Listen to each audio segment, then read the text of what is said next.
All righty. Welcome in, everybody. Three levels, part seven. Can't believe we've had this thing rolling for 7 weeks. Appreciate everyone that's tuned in. And, I think, um, obviously, wouldn't be able to do it without the great speakers and then everybody tuning in. Otherwise, it'd be me listening to three coaches by myself. So, appreciate everyone tuning in. Got three really good ones today. Really good ones. I'm excited to hear. Um, we will go. We'll get started first with Coach Ritchie McKay, Liberty University. Obviously, I'll let him introduce himself and tell a little bit more. Obviously, just a couple ground rules. Don't have many. Um, you know, if you have a question, we'll hold those till after each speaker. When you ask your question, if you will, turn your camera on if able, and introduce yourself. Uh, just like to try to make it um, as connected, as interpersonal as possible. So just have your camera on and introduce yourself for your question. So without further ado, I'll turn it over to Coach McKay.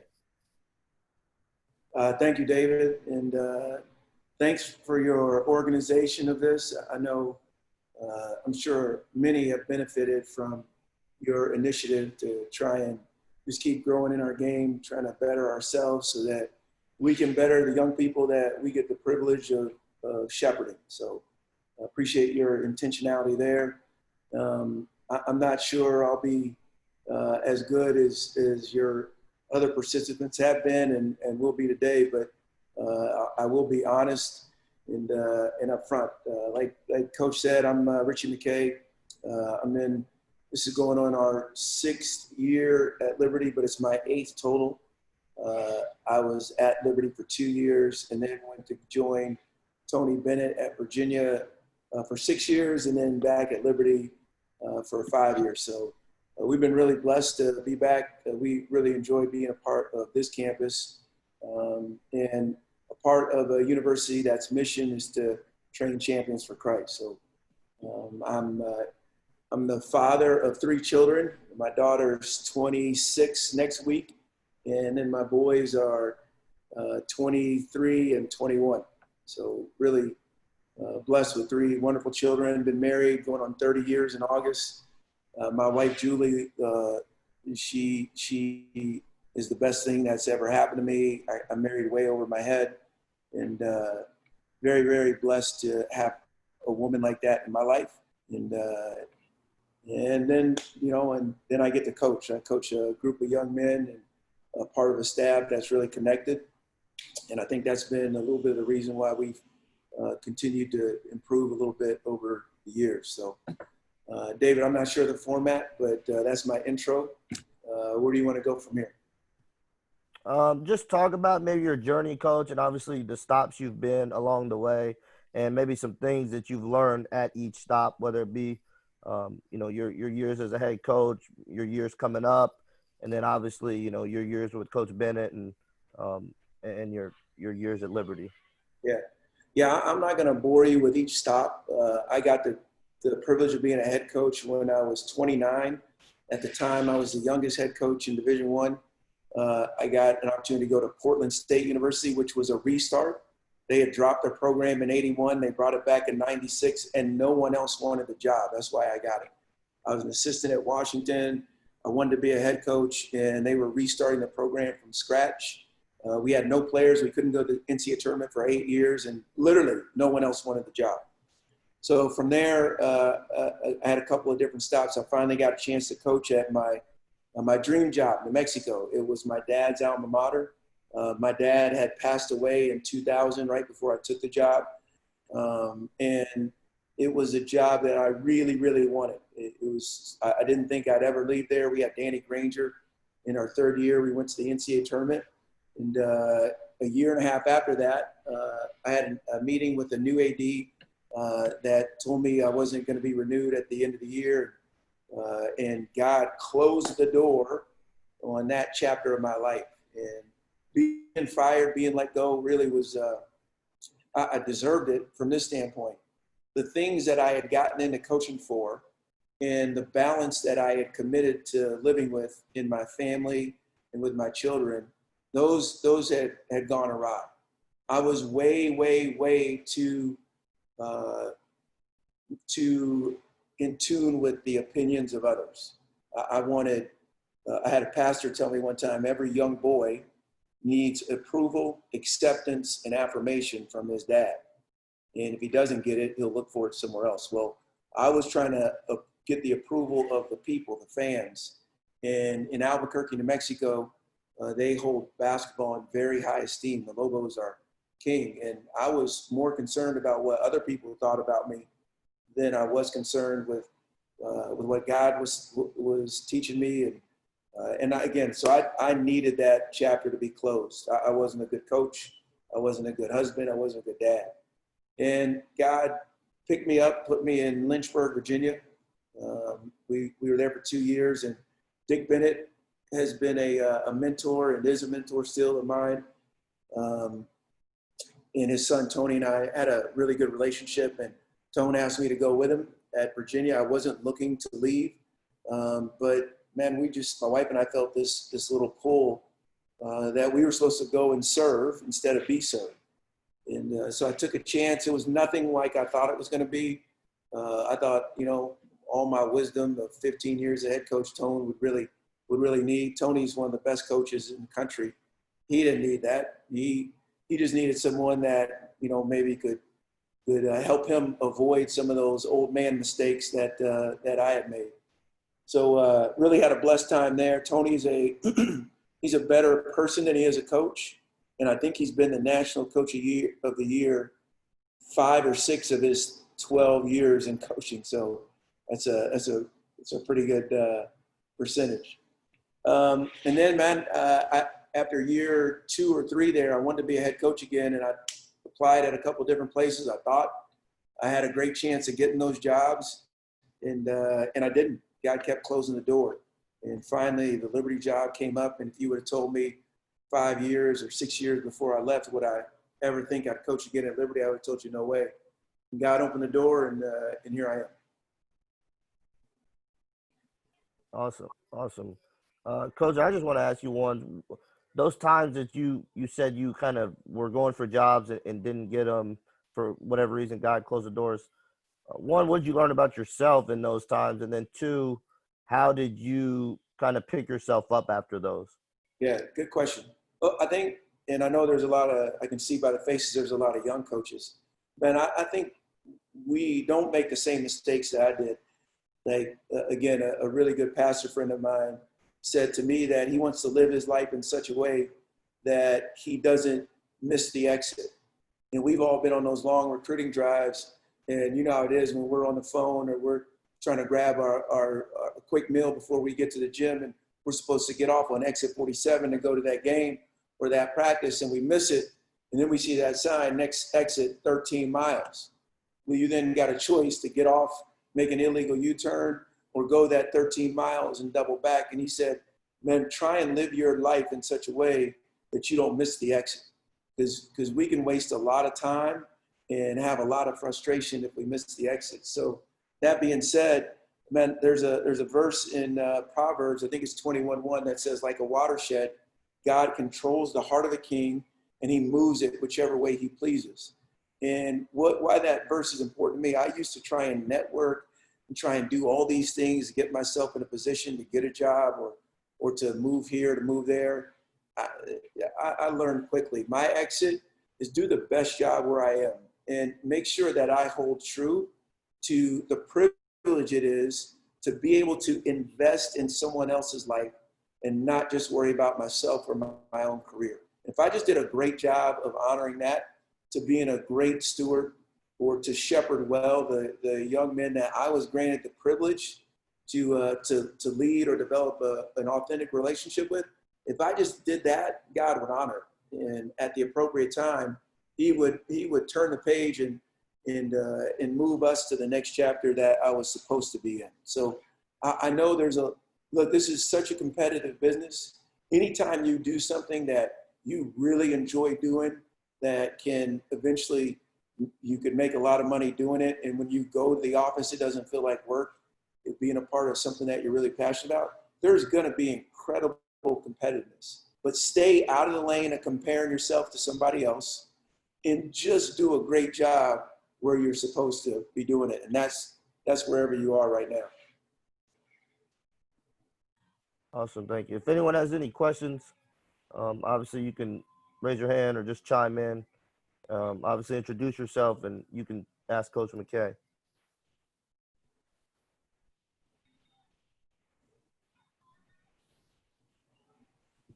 I got a question. Coach, TJ Cox here, Tallahassee Community College. TJ, how you doing? I'm doing well. Appreciate that. How upfront are you with recruits and your guys' Christian perspectives and what they have to do on a day-to-day basis? I'm not sure. I believe you guys have to go to chapel, correct? Yes. Yep. How upfront are you with that? Does it change depending on who the kid is or anything like that? Never changes. Like Buzz Williams calls them OKGs. A lot of guys do that. Our kind of guys. We want to recruit young men that. When I was at Virginia, Virginia's motto, I think, is knowledge is power. And if you didn't recruit a student that was conscientious about his academic pursuit, then that kid had no chance there. And we learned quickly that needed to be and Tony's the best in the business at this. If anything, Tony unrecruits the guy. Like we get a 4-star in there, and Tony will tell him about how hard it is. You may have to wait to play, and you may want to be a 3, but you're going to play the 4 until. And you know why he does that? Because if the young man is unwilling to go through that process, and he, like a lot of people are moved by instant gratification, it's going to be really hard for him to have success in our given program. So similar for us, we want to tell them exactly what it is. When you're a freshman, you have to live on campus. You have to go to convocation 2 days a week. It's a requirement. We don't pull any punches there. The last thing I would want is a student athlete or his family to feel like they got coerced into being a part of this family. And I want to be, listen, God always honors the truth. And when we can tell the truth, and I think it's a practice that us men, we struggle with a little bit. We sometimes try to manipulate, at least I have in the past, and try and gain our own agenda by the way we spin it. Like, forget all that. Just tell them exactly like it is. And I think when they trust you, then you got a real chance for authentic investment in their life. Good question, TJ. I appreciate that. Coach, how are you? Kareem Brown here from Niagara County Community College. Kareem. Hey, what are you guys doing now with this pandemic to try to keep your athletes engaged and with the staff? Yeah, not a lot. I mean, there's only so much we can do. It's all virtual. Most of our Zoom conversations are just about life, whether it's the Last Dance series, what you learned from that. It might be an interview that we show them and then get some feedback from. Very, very little in terms of maybe their expectations, just checking in. Do you have a gym, et cetera, et cetera. But not doing a whole lot. I think we only have so many words as head coaches that we get a chance to impart in our guys over the course of a year. I want to be very selective and intentional about what words I use and when I use them. And I choose more to do some in-person, face-to-face stuff than the Zoom. I know it's all we have right now, but we're hoping to get our guys back here sometime in the middle of the next month. Thanks, Kareem. Hey, Coach McKay, Andrew Glover. When you were at Portland State and you were basically restarting the program from the ground up, I just got a head coaching job at a brand new high school. Like literally we're starting from the ground up. What were some things that you did to instill culture from day one? What did you learn from yourself, starting a program from the ground up? Yeah, Andrew, good question. A bunch of things there. Number one, Dick Bennett said, get guys that you could lose with first. Okay. So we took our kind of guys no matter what. Didn't care who else was recruiting them. Didn't care what size or physique that they had. We wanted guys that were passionate, hardworking. The pillars that we founded for our program, we were recruiting to those pillars. And those were the same Dick Bennett pillars that you see on a lot of gymnasiums or in locker rooms throughout the country. Humility, passion, unity, servanthood, and thankfulness. So we were recruiting to those. I'd say secondly, man, enjoy this time when the expectations are low because you're in a restart, and don't get out of that lane. Like the moment you get into trying to appease someone else or live up to someone else's expectations, you're gonna ruin their experience, because pressure usually kills confidence and joy. So if they feel you being tight or you being burdened by expectation, and you gotta find a way for them to stay engaged, and don't be afraid to make mistakes as a new head coach. Like if you want to play softball or wiffle ball once a week, do it. Jim Larrañaga took a team to the Final Four. They played wiffle ball once a week, if I'm not mistaken. So, and I'd say be creative and lead with your heart. Thank you. Yeah, no sweat. Hey, Coach McKay, I got a question for you. Devonte? Yep. Devonte, assistant coach at Spalding in Louisville, Kentucky. You talked about your journey with Christ, and how he's impacted your journey in coaching. What are some of the great books or devotionals you've read to help grow your relationship closer with Christ? And how has it impacted your relationship with your players? Yeah, great question. This book, New Morning Mercies, it's by Paul David Tripp. It's my favorite devotional. Daily read into that. And man, I think, oftentimes I'm asked, because I've been at schools that were state institutions, and now I'm at Liberty, a private Christian school. I think you just operating as authentically as you can. I think that would enlist having a light behind the message. I heard a great analogy. If you picture a big apple tree in the middle of your room, that apple tree, if we're the apple tree, we're responsible for producing fruit. And we want to have lives that are so appealing that someone will want to grab that apple off the tree and take a bite out of it. Nobody's going to bite into a rotten apple. So the first thing is have a light behind the message that there's something so different about us that we don't have to say a word. The message that we give off and the way we live our lives, somebody asks a question or wants to take a bite. And then the second responsibility is when they do take a bite out of it, that we actually provide for them some nourishment. I once heard it said, you can never give away what you don't possess. So when someone's biting into the apple of our life, that we actually have something of value to give them that would bring glory to God. I think if you do that, no matter what institution you are, private, public, I think you're going to be protected in your faith, and I think you're going to inspire other people to live their life for Him. Thanks, Coach. Thank you, Devonte.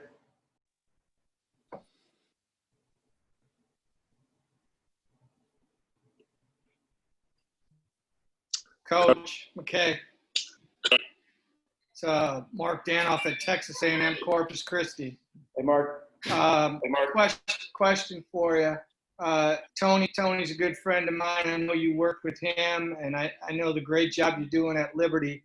Can you talk a little bit about how you and Tony integrate your faith with your players, and if that's something that can be difficult at times because every kid's different. Some kids don't have the same faith as you to your level, and how you share that and educate these kids and help their faith grow? Yeah, I think. Thanks. I think we're all different. God created us different, and I think we've got to continue to be mindful of that.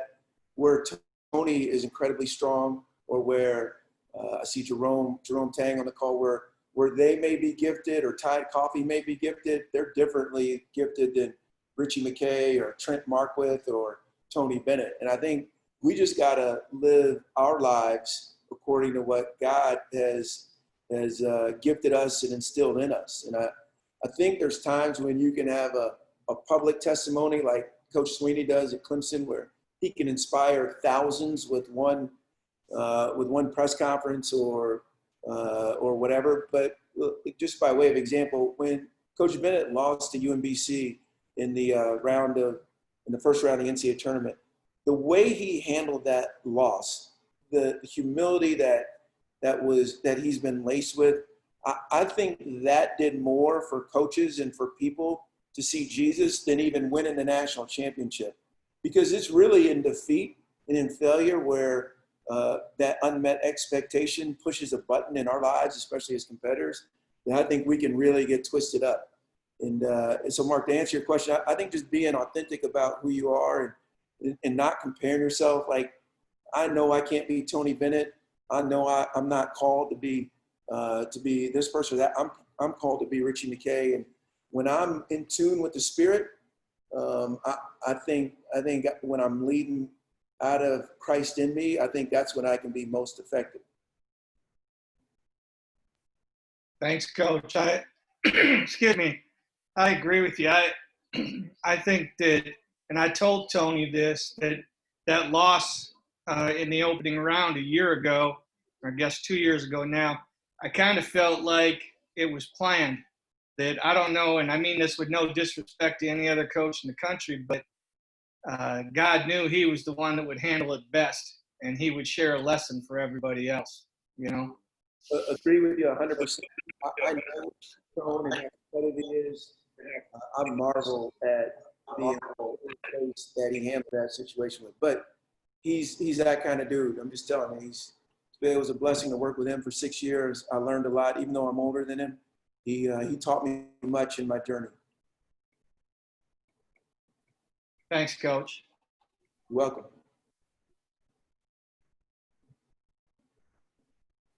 Coach, this is Tommy Freeman from Hargrave. Just looking at your guys' roster and the success that you've had, you do recruiting a little bit different in that you don't take a lot of transfers. You stick to mostly 4-year guys. What about that strategy has specifically worked for you? And then in this transfer culture, how have you got guys to stay at Liberty for their full 4 years? Yeah, Tommy, thanks. Good question. We haven't recruited a JUCO in about 12 years. Didn't recruit him at Virginia when I was there, and haven't at Liberty. Just not that there's anything wrong with JUCO players. I just wanted to see if I couldn't have as long as I could with a young man. Given the current climate that's not an absolute. That's just a preference. We may recruit a junior college player down the road. But I saw it at Virginia. Guys would just keep getting better and better each year if they stayed in the program. The key was to try and keep those guys in the program when they weren't experienced what they wanted to or why they came. And I think that relates to your second part, or your second question. Man, if we can make their student-athlete experience so good that they want to stay even when they're not getting what they want, then I think that's authentic investment. And one of the ways we do that, like I have a player meeting. I have a great director of operations. Her name's Chelsea Mangino. Her dad coaches at Virginia, was a coach at Air Force, tremendous guy. And she schedules for me every 10 days an individual meeting with one of our players, so that I'm touching them one-on-one. Doesn't have to be about basketball. Oftentimes it's not. But every 10 days, I got a face-to-face with them. So, because sometimes when we leave a void in our communication, sometimes it gets filled with negativity. And I don't want that to transpire in my home or in the program that I'm a part of. So we try and make sure that we are connected on a regular basis. Good question. Thanks, Tom. Thanks, Coach.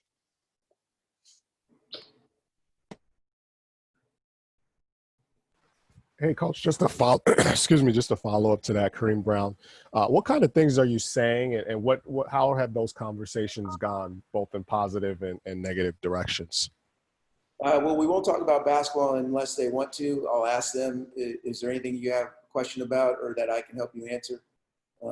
And the conversations are really about life. Hey, where's God? What's God teaching you right now? Where are you at? How are your relationships, whether it's with your girlfriend, your parent, your siblings, your teammates. We have some laughter in those meetings, and again, it's relationship based. Like I'm far better at trying to do relationships sincerely than I am X and O's or schematically. Like I think that's why I'm in coaching, because I was mentored by some great ones and had some great coaches that impacted my life tremendously, and I want to do the same for others.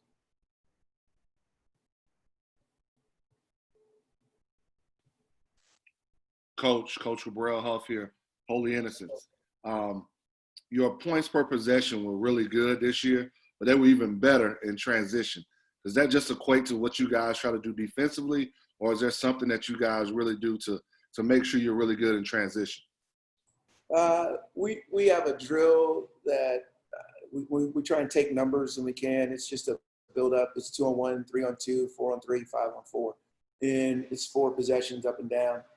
I think our guys get used to recognizing when they have an advantage, and when they don't, they try and value the possession. So I think when you have good players, those numbers tend to escalate, and we were really fortunate, bro. We had good players this year. So I don't know if it's anything that we do that's great, but I know the guys that we have helped our cause significantly.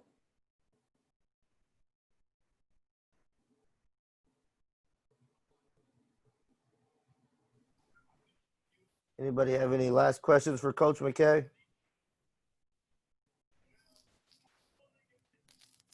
Great. Thanks, guys. Appreciate it. I know you'll enjoy the other 2 guys, so I'm going to stay on as long as I can. Wish you guys all the best in your coming seasons. Coach McKay, we appreciate you joining us. Absolutely, really good stuff, and I've long admired you for not only your coaching, but your faith and how you make a stand for Christ. So thank you for joining us, Coach. Next up, we were going to a little bit north from Lynchburg. We're going to head up to, I guess, the world's most powerful city, apparently, and introduce Nima Omidvar. And got to know Nima. Actually met Nima, I don't know if he'll remember, when he was at Charlotte through Mark Bukowski, and then obviously got to follow him through his journey, and Nima's got a lot of stories to share, so I'm not going to hold him up anymore. Next up, we got Nima Omidvar. Good morning, gentlemen and ladies. If we have any, I only see the first screen here, so I hope I got that correct. I wanted, before we go through my journey and kind of give some feedback and background on how I got to each spot, I do want to add a quick story that involved myself and Coach McKay. I was a young AAU high school coach, running around all over the country, just trying to get noticed and get known, because at that juncture, my goal was to become a college coach. However, I had a strategy that wherever I'm at, whether it be a camp, unofficial visit, I'm gonna be available for that staff. I'm gonna do whatever they need. I'm also gonna work as hard as I can and not be concerned about my, if you could call it, ulterior goal, which is to become a college coach. So I went to the University of Virginia's elite camp, had a 15-passenger van full of kids, rounded them all up in the area, kids that didn't even play on my team. We took them all down there and worked in the camp. I'd never met Coach McKay before, never spoken to him, but it kind of goes to his line that he had, which says, do your best job where you are. At that juncture, I was running a drill where you throw the ball off the backboard, rebound with 2 hands, turn, pivot, outlet pass. Very simple. And I was coaching my butt off, because that's kind of how I operate. There's no in between for me. It's either all the way on or all the way off. And he stopped me and said, I just want to let you know what a great job you're doing running this drill. And so I say this to say to everyone else, 2 things were accomplished in that one small statement. And that was all we discussed. That was it. It was one sentence. Okay. He made me feel like $1 million. I was as prideful from that one compliment that I still carry to this day, maybe 12, 13, 14 years later. And he also helped, in my mind, give me confidence to continue to pursue the goal that I'm pursuing. So all of y'all that are high school coaches, JUCO coaches, whatever, that maybe aspire to rise in this profession, don't for 1 second doubt yourself. Okay? Don't for 1 second do that. And there will be times that others will tell you, you can't do it. Bullshit. Excuse my language. You could do it. If I could do it, then you could do it. Okay? So I'm going to just go ahead and start through my journey and kind of give some stories. I was an 18-year-old head varsity coach at the Jewish Day School in Rockville, Maryland, the Charles E. Smith Jewish Day School. Our gym at GW is the Charles E. Smith Center. I think that's a pretty nice little correlation there. The way I got that job, I was coaching summer league ball for my high school team the summer after I graduated, and I was going into gyms early. If we had in our area here, we have a very developed summer league. There'd be games from 5 to 9 p.m. and you'd see the same faces over and over. I didn't know who any of these faces were. I was a bad player. Okay. So none of these people ever wanted to interact with me. So I wanted to get to know them. Maybe somebody knows something or can help me along the way. And so I had a goal every single day to just talk to somebody new. It could be just a dad that is there watching the games. It might be a coach. Turns out, just so happened to have a conversation one day with the athletic director's best friend at the Jewish Day School, which in part led to me getting that opportunity. I'm not Jewish, okay? A lot of my journeys along the way will find out I'm not whatever they classify or put you in the box of maybe wanting to be when hiring someone in that role. I'm an Iranian American. There's only 3 of us, 2.5 in all of college basketball, really. So there's not too many of us out there. So we cannot, classify ourselves like, well, I got to go after the job that seeks Iranian Americans. So I get to coach at the Jewish Day School, was there for 2 years, hung a banner there, had a Division I player, a young man who actually came to me, he tried to quit because he wanted to do Model UN to increase his possibility of becoming an Ivy League player. I called the Model UN teacher, told him, sorry, Eitan just quit. And he's like freaked out about it. He ends up being a starter for Cornell and goes on in his journey. All of this kind of will lend itself as I go through my story. Then we'll go on to St. John's College High School in DC. I was very fortunate to coach with have a McDonald's All-American on our team, but also work for some old school coaches who taught me some very valuable lessons. I learned a very valuable lesson day one while working for Coach Paul DiStefano, on how to fold laundry. Taught me the importance of all the details, the things that us as coaches maybe don't get the back slaps and praise for because it's not sexy. Is just as important as landing that 5-star recruit or having, the scout down. Those are the things that we all kind of prioritize. But you know what? If you don't fold the laundry correctly, that can cause a problem within your program. So that was a very valuable lesson that I learned there. I got the opportunity to coach there just because I did my job at the Jewish Day School. I was asked to leave after a year by another institution, and I decided, why would I do that? I would just stay. And at that time, my goal wasn't to become a college coach. It was just to be a high school coach. And I was like, hey, I'm a high school coach. I'm 19 years old. Like, this is pretty good.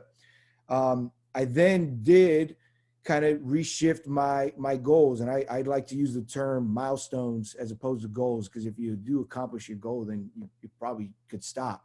I don't ever want to stop. I want to keep going. And so my milestone was then to become a college coach. And I was working the Reebok All-American Camp back in the day. This was a thing that was started by Chris Rivers, and it got a lot of steam. Each city, major metropolitan city, had their own proving ground camp. I was asked to run the area for DC, and at the time, Glenn Farello, who's now the head coach at Paul VI, was co-directing with me.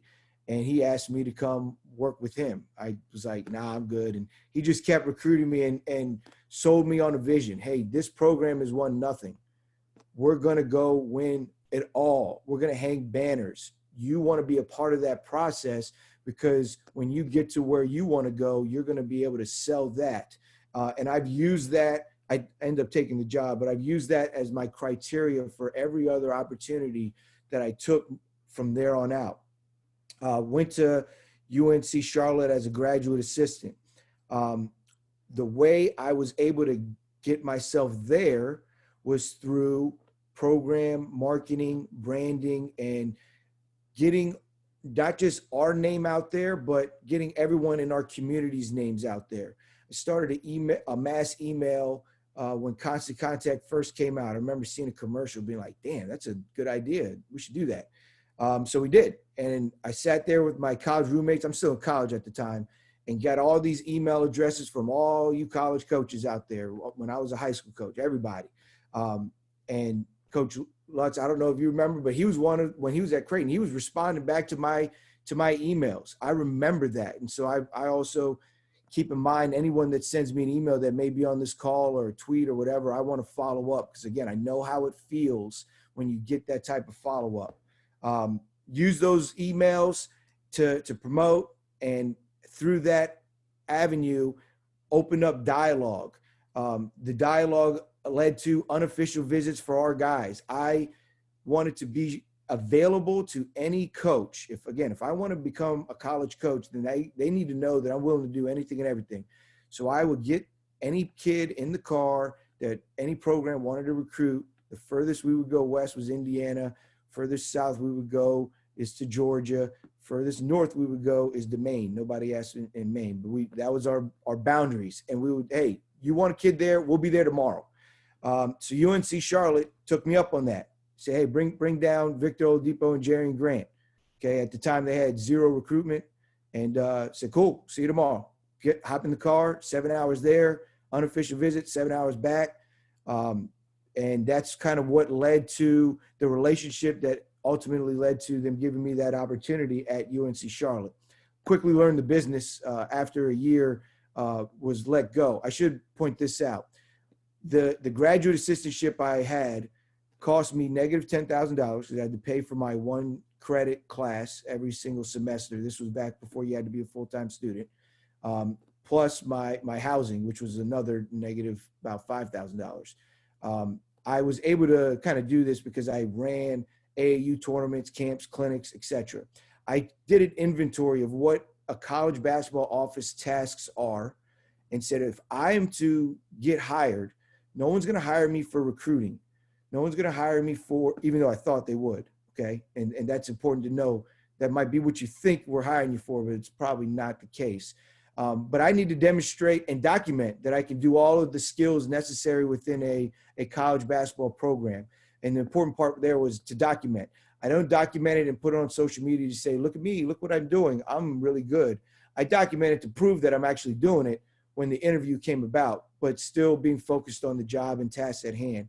But through doing all of these events, I had a little bit of money saved up. I used that money to pay for my college, and then be able to be a GA. Probably ends up being good that we were fired, as terrible as it sounds, because I didn't have the money for year two. I was actually working at Shane's Rib Shack from 5 a.m. to 7 a.m., dropping off catering food at doctor's offices. They sold me on $8 an hour in tips. I only got tipped on the very first drive and never got tipped after that. But you got to figure it out. You got to do what you got to do to stay in this business and then climb one rung of a ladder each time. I then get an opportunity to go to Bowie State. Okay, so how did that happen? I see Akeem's on this call. Akeem, once upon a time, was at Mount Olive. He's now at Florida Atlantic. Ahmad Dorsett is a good friend of mine, North Carolina A&T. He was an assistant at Mount Olive. Okay, I had an unsigned senior AAU team, and the way I promoted this team was, if you want a kid, if the situation fits, I become your assistant coach to close the deal, and we're going to get it done, and we're not going to wait around. So Ahmad comes up to watch my team and sees a kid that he likes, Alex Metrovic, ends up being the number 2 pick overall in the Canadian basketball draft. He spent about a week of recruiting him. I told Alex, you're off the team. I'm cutting you. You have to commit or you're out. So he commits and he goes there. So how does that help me full circle? When Ahmad leaves Bowie State to become a Division I assistant at Mount St. Mary's, and Daryl Brooks, who knew me through the emails I used to send. And when he was at George Washington University asking for recruiting help, Ahmad says, hey, you should hire Nima. He says, oh, shit, that'd be a good idea. I'll hire Nima. I was hired within a day. It was no, interview. It was, calls me, do you want the job? Yes, I'll take that $15,000 job for the whole year and drive 66 miles one way every single day and live in my parents' basement or the locker room just to make ends meet. And it was a great move. I got my hands involved in every aspect of the program. If you are, again, a young coach trying to move up, don't try and skip steps. You can, and if you do, sure, go for it. But if you skip the steps, you won't appreciate the value of stationery in the office. We didn't have any at Bowie State. Coach Warren, who's on this call, he and I worked together. We did the same thing. We'd take scratch paper and just tear it up and put it on the side of our desk because you can't buy stationery at these lower-level schools. It's just a waste of money. Now that we're in this COVID, era, you better be smart in how you save some dough. So that was just other strategies that we learned along the way. While at Bowie State, we were very good, top 10 in the country, brought in a lot of players. I was able to do that as well. So recruit, scout, you name it. But did it at a lower level where I also was able to make a lot of mistakes.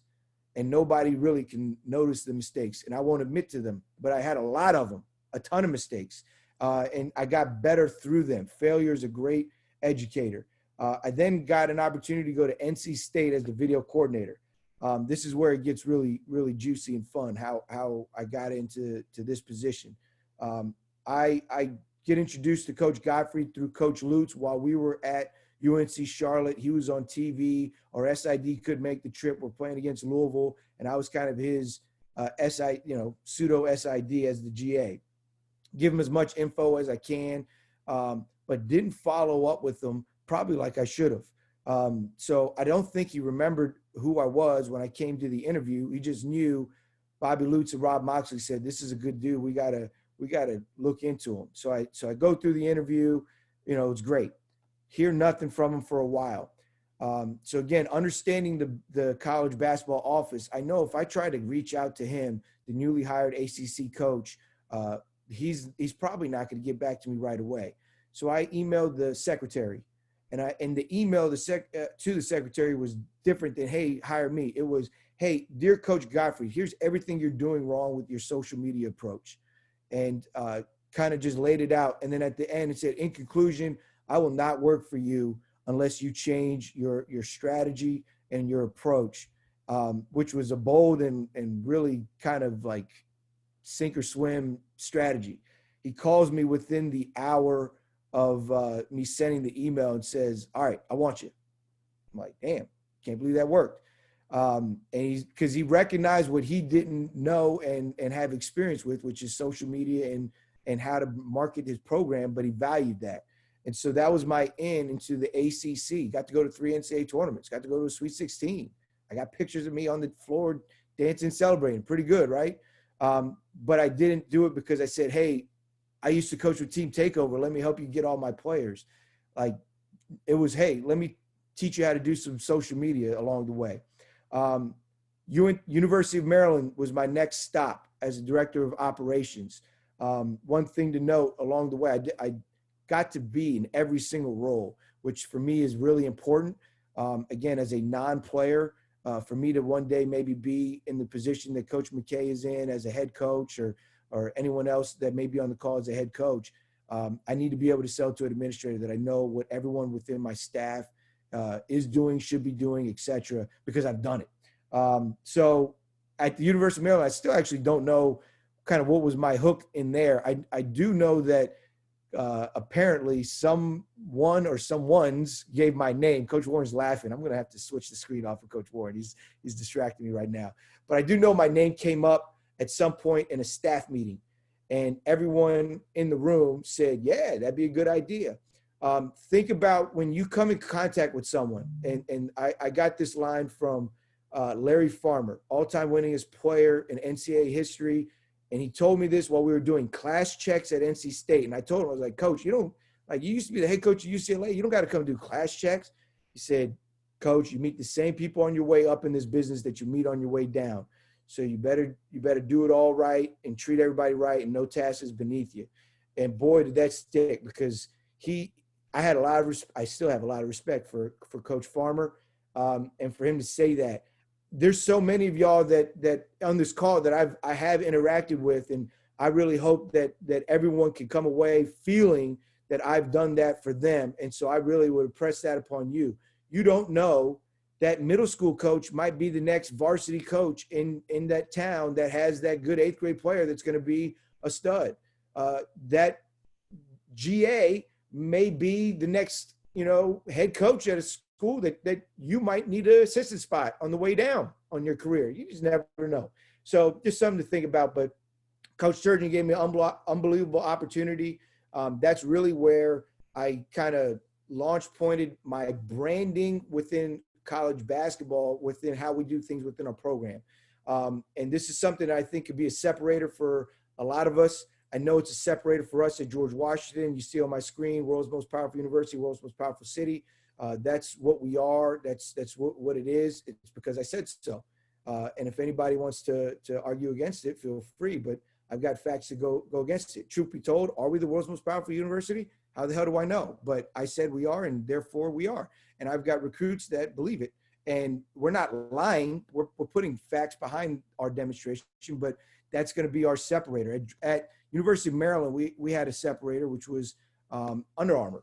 Okay, so we used and branded ourselves in a way to utilize that. Right when I got in there, we were kind of in hot water, if you will. Coach Sturgeon was on the hot seat, hadn't been to the NCAA tournament. I went to the University of Maryland. I understand that fan base. They want bold predictions and being crazy and wild like Coach Williams used to be. So that's not Coach Sturgeon's MO at all. So how can we kind of shift the narrative? So we talked about what we will do. Hashtag we will was our theme. We filmed a team meeting where we set out, here's the list of things we will do. We publicized it, and we did every single one of those. What it allowed us to do was appease our fans a little bit, and then also held our players accountable to that list, because they are more concerned with, this is everybody's players, not just ours, with what the world on social media says than what the reality is. And so we kind of put their feet to the fire. You say we will go to the NCAA tournament? Well, damn it, we got to go to the NCAA tournament. And we did, and we won a game. And then the following year we went to the Sweet 16, and we built upon that. I launched a social media campaign that was targeted to one individual. I was on the road for a summer. I did 10 shoes in 10 days. I was on the road for 10 days.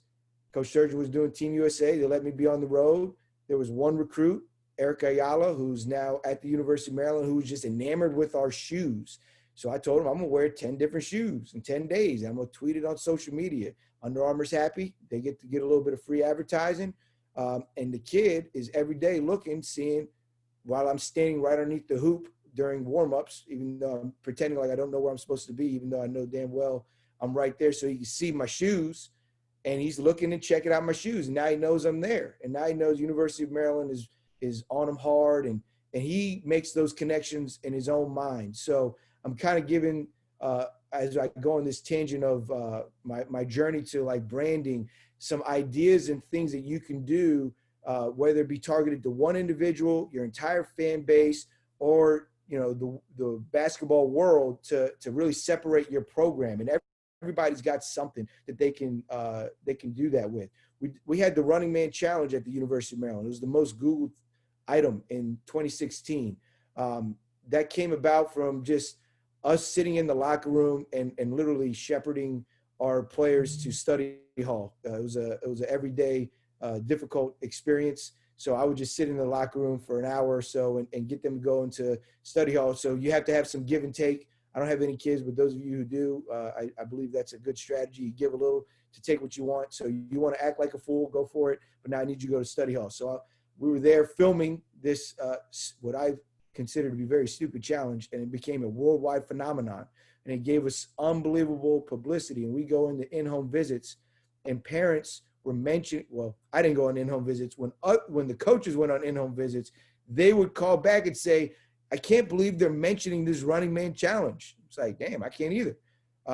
So we did some good. We got on the Ellen show and built our program, and we had kids again ultimately say yes because they saw this was a program that allowed them to have fun and be themselves while still playing at a high level. I skipped over one other one. Then I'm going to jump into allowing you guys to ask me some questions.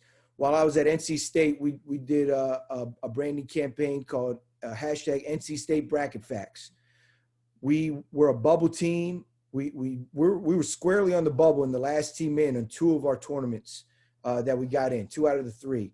And we knew that to get in, we had to brag about whatever facts would put us in the dance. When you're a member of the selection committee, you're kind of blocked off from the outside world for about a week going into the selection Sunday. So the only way you're going to get information is through television. So we tweeted these facts, tagged different broadcasters, had them repeat the facts on the broadcasts. We were eliminated at that juncture, but you still got the Big Ten championship going on and other championships going on. They're talking about us at NC State, and we believe that was a major, catapult to us being that last team to get in. And these are just different branding strategies that I've been able to use along the way to get my positions that I've been so fortunate to get. Now we're here at George Washington University. Like I said, we branded it as the world's most powerful university. There's 4 current presidents across the world that went to GW, 37 current U.S. senators and representatives that went to GW. And the list goes on and on, 7 directors of FBI. So we document all this. We put it out on social media. And we have a whole presentation to go with it. So whenever somebody tries to negative recruit us, which is something that never works, but people often try to do, we now have the facts to back it up. So that's my journey kind of intertwined with my story of branding. I've gotten a couple text messages and comments about my jacket. This jacket I bought in Italy for $25. This watch I'm wearing, I bought off an Instagram ad for $25. So I'm able to brand myself in a nice light while I sit in my 600 square foot apartment and have my dog and my girlfriend in the other room because my dog will come grab my doll, which I also use for branding. I take this with me anytime we go to see a recruit. I take a picture, put it somewhere around the school, and I text it to the kid all the time. I might do a full photo shoot, get 30 or 40 pictures and text this little doll to all these kids, and they think it's just funny.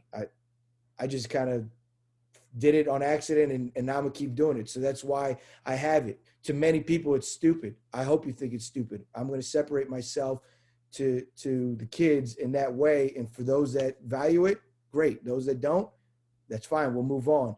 And that's been my strategy in moving up in the business. So to kind of recap before we go to questions, treat everybody right, treat everybody with respect. You never know who's going to be where and in what capacity. Do the absolute best job you could do at the place that you are, because that's ultimately what's going to get you noticed the most, okay? And then find ways to separate your program from the pack. Whatever it is that your program has as your separator. We're a high academic institution in the middle of a major metropolitan city. So we've got to move our program in that direction. If you're a junior college program, there's many different ways that you can brand your program. You don't necessarily have to go the high academic route. Lord knows I'm not a high academic guy. I'm a JUCO person myself. So there's ways that you can brand yourself, your program in a positive manner to move it forward and have some positive be accomplished. So that was my story.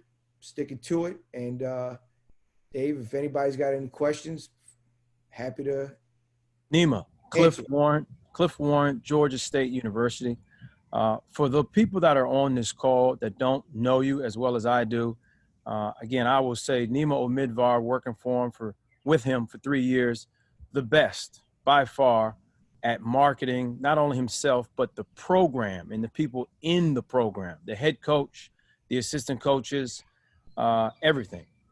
Could you let everybody else know, I don't know, maybe how you came up with these ideas of marketing yourself and the program and others, And also, you've been to several schools. You gave us your timeline. Where did you come up with all the facts about all the schools?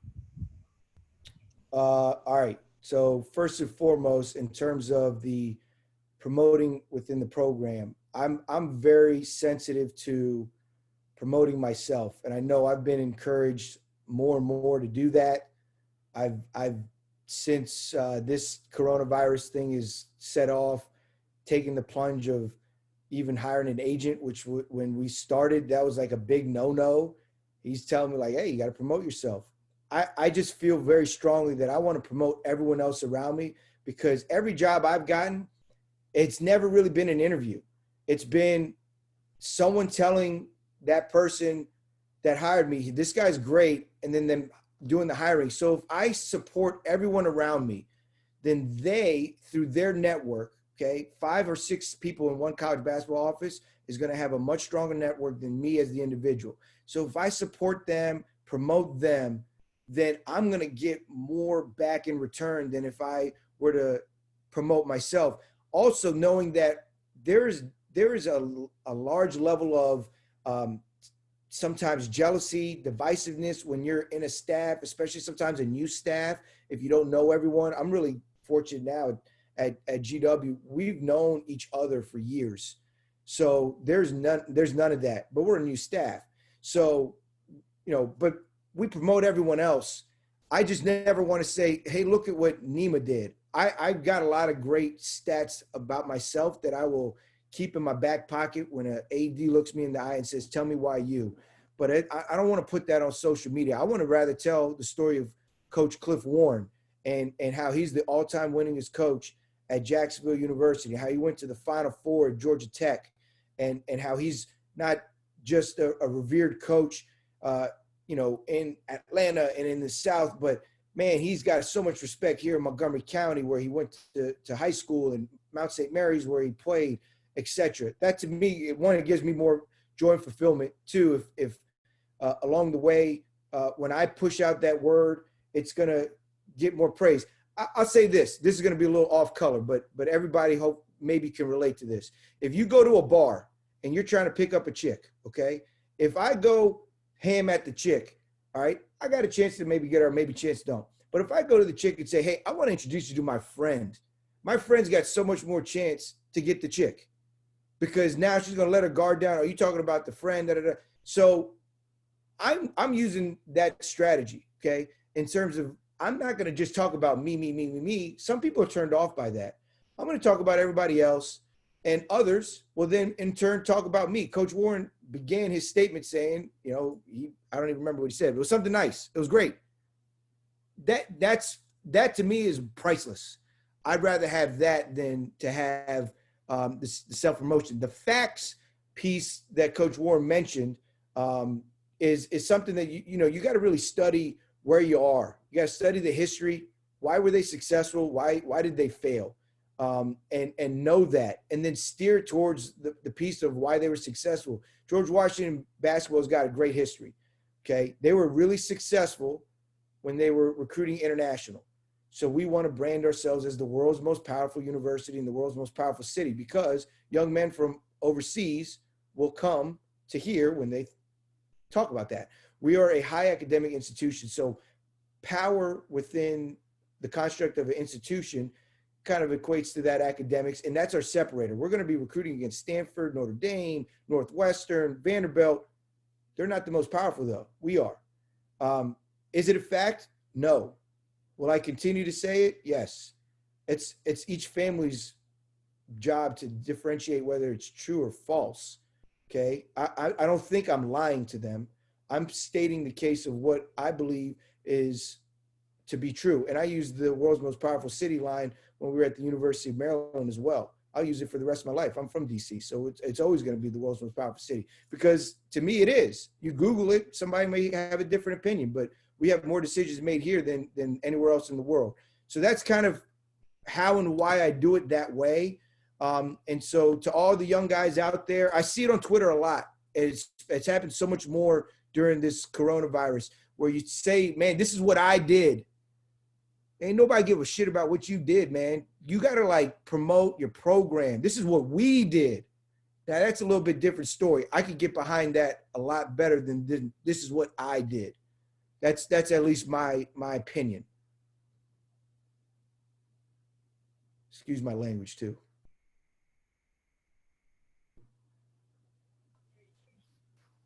Coach, I'll kind of piggyback off Coach Warren's question especially for younger coaches. How do you come up with these ideas and these brands? What's your advice on going to the head coach and presenting this of, hey, coach, I want to get this out, or let's take off with this with our program, and him being on board, or is it just you kind of just go with it and I guess ask forgiveness later? Yeah, great question. Great question. Sometimes both. Okay, you got to really know your head coach.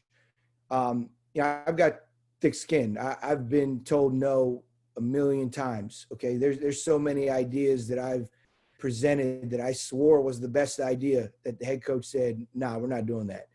And you've got to understand that. It ain't personal. I mean, hell, the guy hired you. So if you're sitting in his office and he's telling you no, it's not because he doesn't like you. It's because maybe he isn't behind that idea. When I first got to University of Maryland, I told Coach Turgeon this "we will" idea. It was one of the first ideas I presented him, and he said, no, we're not doing that. So I was persistent, but tasteful, and just put it in a presentation of, Coach, here's the why. Okay, every coach is different. I knew if I put both Mark Turgeon and Mark Gottfried, they're not reading anything on a computer, but if I put it on a piece of paper, they're more likely to read it, dissect it at their time when they're comfortable with it. So I just put it out on a piece of paper, and here's the pros, here's the cons, and here's the execution of it. Here's what you need to do to execute it. And, he agreed. I don't think it's a good idea always. Sometimes, yes, to go against the grain and ask for forgiveness after the fact. I'm purposely not looking at Coach Warren's screen because he probably would say that I don't necessarily live to that standard, because we did sometimes do that at Maryland. But you got to be really aware that your decision to do something is a reflection of your head coach, and there is repercussions from administration, university level, fan base, etc. And there's no parsing all of that. You're a member of the basketball program at that institution. So what you did is a reflection of that head coach. They gave you an opportunity that you should have been very grateful for. So don't screw it up. As I come up with these ideas, a lot of it is just reading what other programs do. I study a lot of SEC football. I think they're ahead of us by a couple years. Dave, matter of fact, you and I this year had a conversation about Kirby Smart and Georgia's football recruiting ecosystem that they created. And I've since tried to replicate that at George Washington. Don't think I'm doing a great job of it, but we're going to kind of strive to it, where I've got managers assigned to different dudes and like, man, you need to know everything about them. That's what University of Georgia does, and part of how they're successful within their recruitment. So we're trying to just study other programs kind of outside of the realm of what some of the other eyeballs on this call might be looking at, so that we can be different and kind of beat the punch to an idea. Godfrey used to be at Alabama. He connected me with the Alabama football recruiting coordinator. They used to use a strategy with their mailouts of punching a stamp with the crimson A on inside the letter. And the number of stamps you got correlated to where you were in the process. So we would send these stamps to Julius Randle, and our assistant coach was like, man, that's a stupid idea. It's a waste of time. So I was like, all right. So for 2 weeks straight, I sent Julius Randle 2 stamps instead of 4. And he calls the coach, was like, yo, man, what's up with my stamps? Well, now we know he's paying attention to that, and he's reading everything because it's on the inside of the letter. So we're getting our message across. So let's keep doing it. So these were some of the different things that we've done while studying like football. Again, I'm a lot of times do football because they have more manpower and a much tougher job that I think than us. Yeah, I was going to ask you, have you ever experienced, Coach, any resistance from like the school's legal department or the marketing department or any of the like the PR firms that the schools associate themselves with?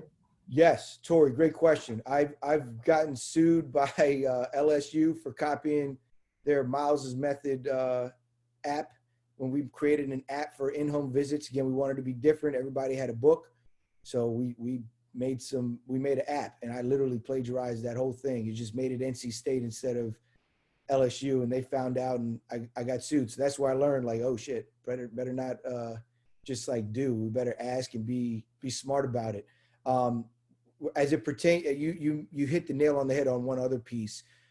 Within our own marketing departments, you want to make friends and not enemies. Okay, so the marketing department, in my opinion, should come and work in conjunction with the basketball program or the football program and say, here's our marketing plan and here's how we're going to promote you guys. A lot of times they don't do that. That's okay. But if they have a marketing plan, we shouldn't go against their plan and branding and their style. And I used to do that as well.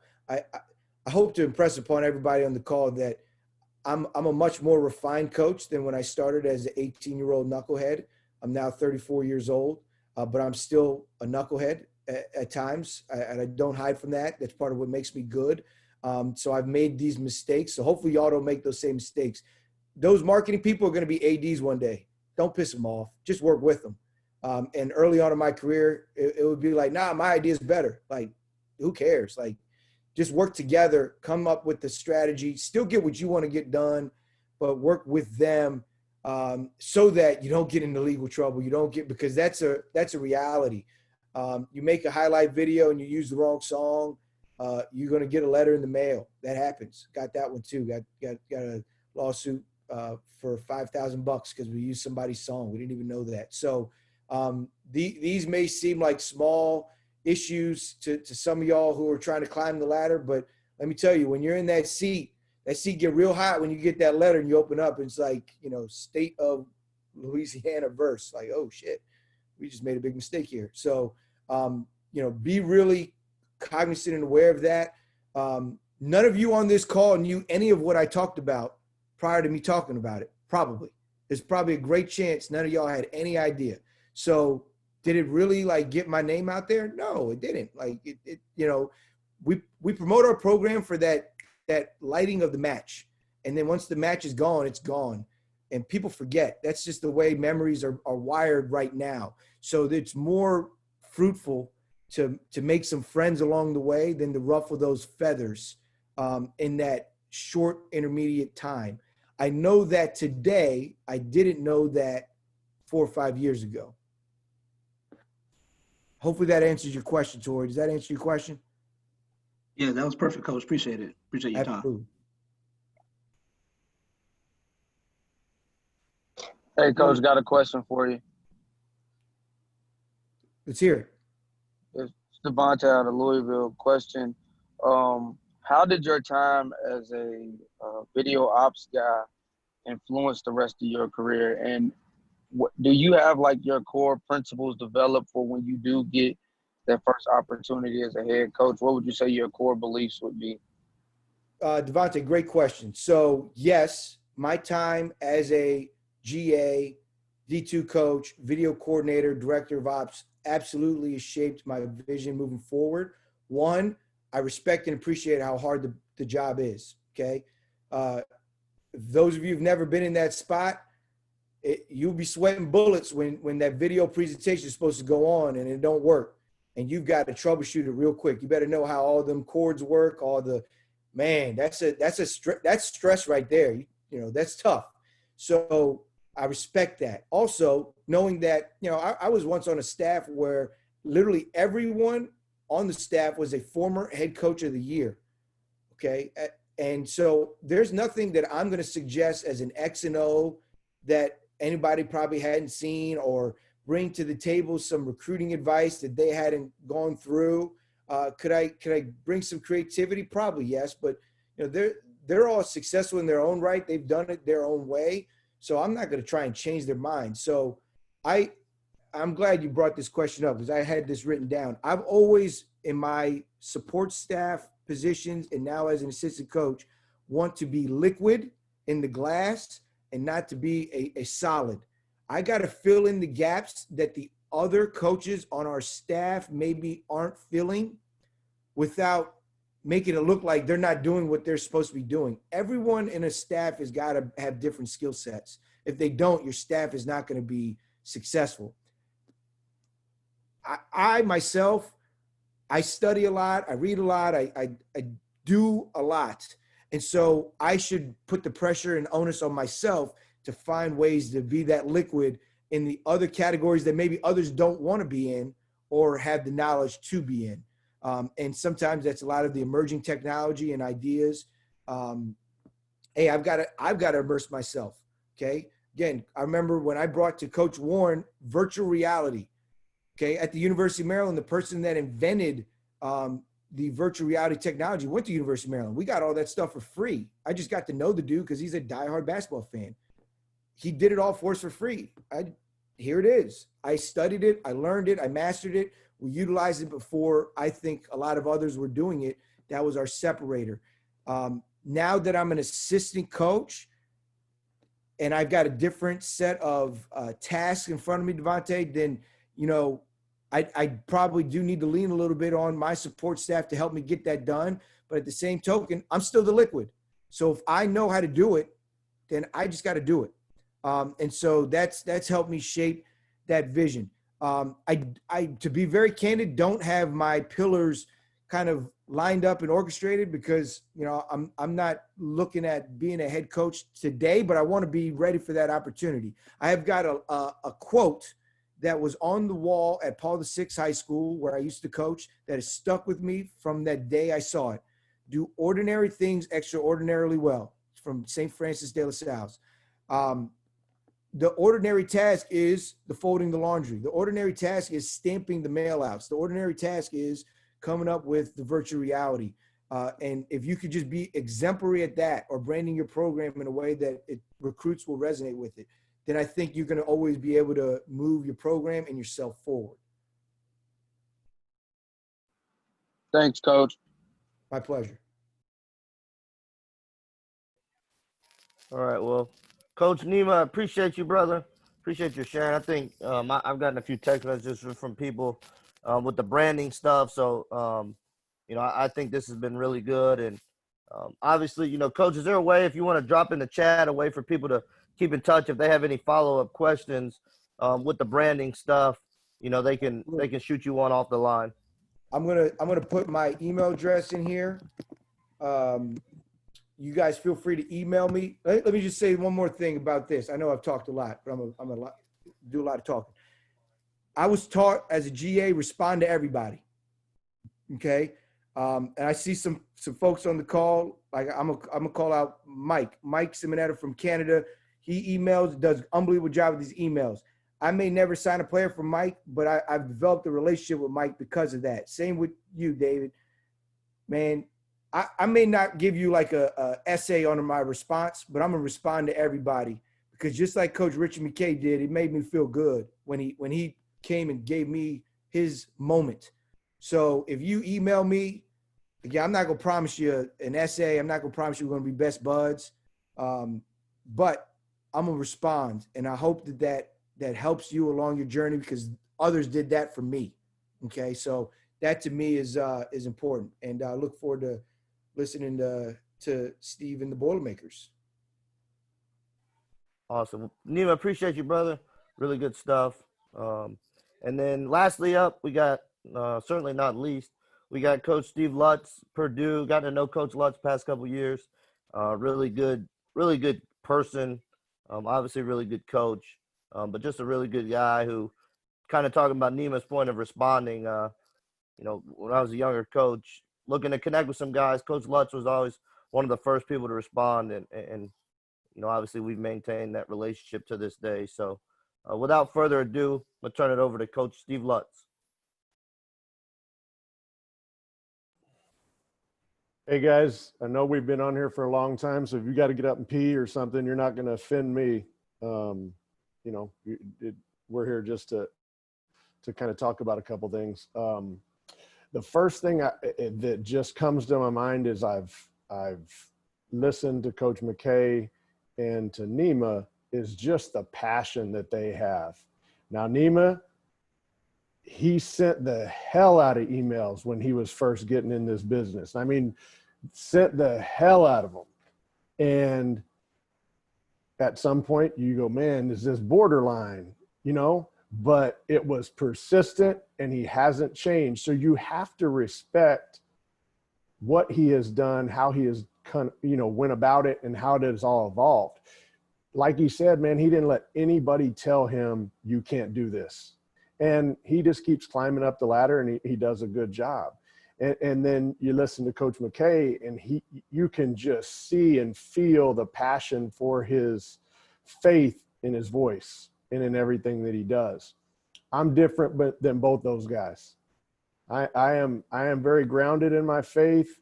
I'm very passionate about what I do, but I kind of keep to myself a little bit more. And that doesn't mean that they're right and I'm wrong. You have to be you. And I guess my point in starting that way is to tell you that I started very similarly to Nima. Like, I was a GA making $2,000. So I took home $186.14 a month. And so Thursday night, Friday night, Saturday night, from 9 p.m. till 2 a.m., I worked in a bar.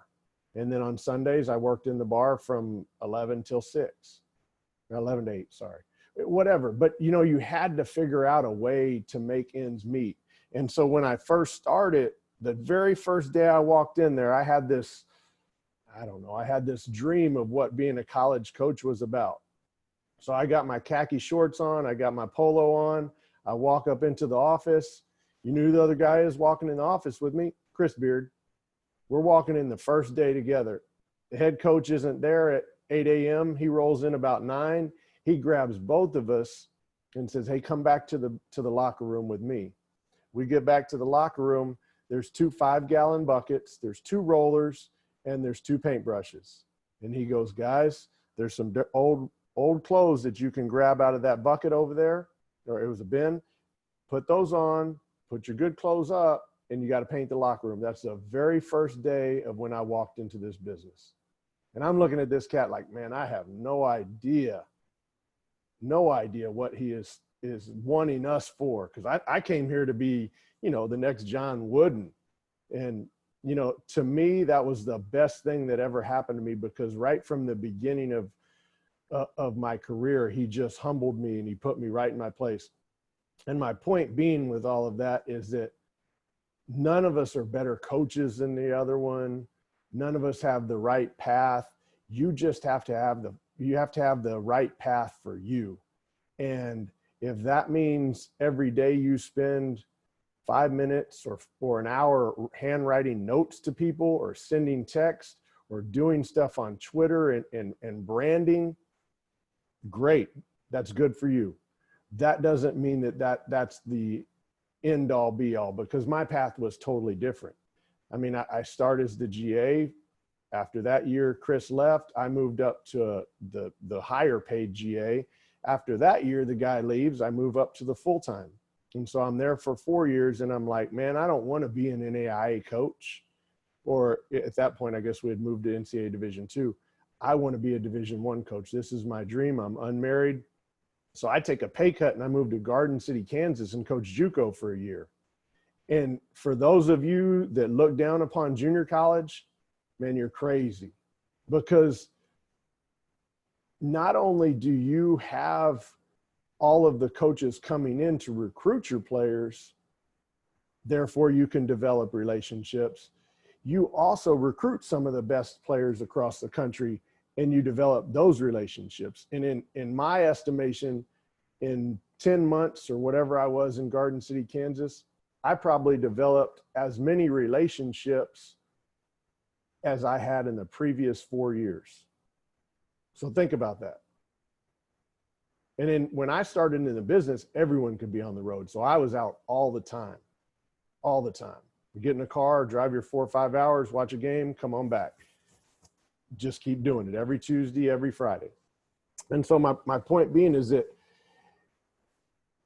there's no right or wrong way. But for me, the best way is to do the best job for the guy you're working for. And Nima said it, and Coach McKay, they both said it. I always believe, and somebody told me this a long time ago, be where your feet are. Make sure every single day that you're worried about making your school the best it can be. Every single day, what's on my mind, anytime I make a decision, is I always say, what is best for Purdue? It don't matter if it's best for Steve Lutz. It matters what's best for Purdue. So I go to the junior college. Well, Danny Casper, the guy that I started with, he gets his first Division I head job. And he says, Steve, meet me at the airport in Dallas, and we'll drive to East Texas, which is where Nacogdoches, where Stephen F. Austin is. So for those of you that aren't very good at geography, Garden City, Kansas to Dallas ain't around the corner. Okay, so I get in I think I had bought I bought a Ford Explorer. That was the first car I ever bought, or brand new car I bought. I get in my Ford Explorer and I go to Dallas Love Field, and he lands at noon, and he gets in the car. There's no room for him to really put his stuff in my car because I'm completely packed. I have moved all of my stuff from Garden City, Kansas. It's in my Ford Explorer right now. And he's looking at me like, what's going on? I go, Coach, I'm not going back to Garden City, Kansas unless you're not going to hire me. And so, you know, we get in the car, we drive our 3 hours, we talk, we go around campus. I spend a day or two. I guess you'll call that an interview. And then he offers me the job. But rewind probably 12 months earlier, 10 months earlier, he's pissed off at me because I left Incarnate Word to go to Garden City. And I guess my whole point is, if you do a good job for the person that you're working for, you'll always have an opportunity. As they advance, as they get better, you're going to have a chance to advance, and you're going to have a chance to get better. And so from there, I leave and we go to Stephen F. Austin, and obviously they're really, really good right now. But they weren't very good when we got there. I think they had won 4 games the year before we got there and 6 games the year before that. So 10 total. So we were able to stay there 6 years and kind of flip it. And then my next one I go to is SMU. And then my next one I go to is Creighton. And now I'm at Purdue. And in each of those stops, I never felt like, and I don't think anyone in that league would have felt like this, that my job that I was currently at was the best job in the league. And so some of you may be sitting in a job right now where you have the best job in the league. And so it makes it sometimes a little bit easier. But I've always come up in that world where I don't have the best job. So I've got to figure out a way, much like Nima did, I've got to figure out a way to get us from the middle to the top or the bottom to the top. And I think that at the end of the day, all it comes down to is, number one, hard work, which we all should have, or otherwise you're not in this business. And then number two, it's relationships. There's a lot of fake people and there are a lot of fake relationships in the basketball world. And while I may not talk to Nima, but once a year, if I see him, I know that when he started and how he's progressed, he seems to be pretty much the same guy that when he started in this business. And that's a testament to him, because this business can change you. And I tell people all the time, you should in my opinion, this is just my opinion, chase winning, guys. Chase winning. Because those that get caught up in chasing the money, man, it's just going to put you in tough spots. The more money we make, the more you chase that money, there's shit that comes with it now.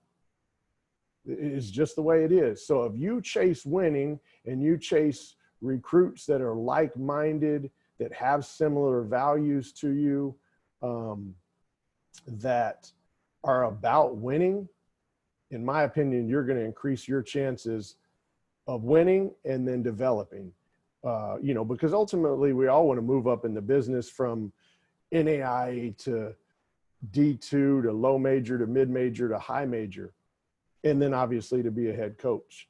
And I'm going to flip on you just for 1 second about my path. As you're thinking of becoming a head coach, these Zoom interviews, which drive me crazy, absolutely drive me crazy, because two of you are paying attention. One of you is playing with your dog.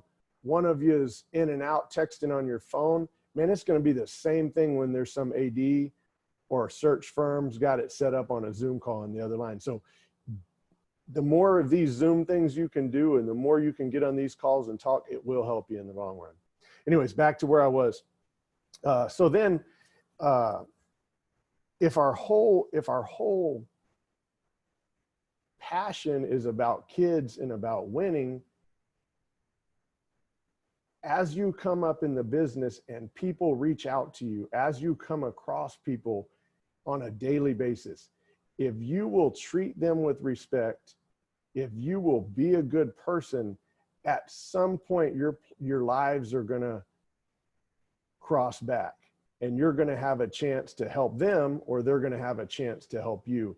But I truly believe that in this business, if you don't do that, number one, you're probably not going to be as successful as you ultimately want to, but we're going to ruin our business, guys. And I can remember, and I see Jerome Tang, I can remember Jerome Tang at Heritage Christian High School in Houston. Most of you guys on this call, you're too young. You don't even know what the hell that is. But I can remember him being there, and Jerome always treated me with respect. And he's not a guy that I call once a week, once a month, once every 6 months. But I know that if I call him, he's going to shoot me straight. He's going to tell me the truth. And I don't want to preach, but that's probably one of the biggest things that I want to impress upon everyone today, is that anyone on this call, you give a shit about our business. So do the right things, be good people, and we don't need to be out there trying to cut each other's nuts off, stabbing each other in the back. We need to be helping one another. When Jerome Tang beat us, where was that? I was at Creighton. They beat us to go to the Sweet 16. I was pissed off, man, but I was happy for them, because that, correct me if I'm wrong, that was one of the years where you kind of broke through. You know, maybe y'all had went to a tournament, lost the first round. Man, I was pissed off. When Tony Bennett went to the Final Four and won a national title 2 years ago when I was here at Purdue, you're darn right I was pissed off, but I was happy for them. And that's my biggest thing, is just work your tail off, do the best job you can, and be happy and be great, or be excited when others have success, because it's not all about us, and it's not about, stabbing each other in the back, and it's all about doing the right thing.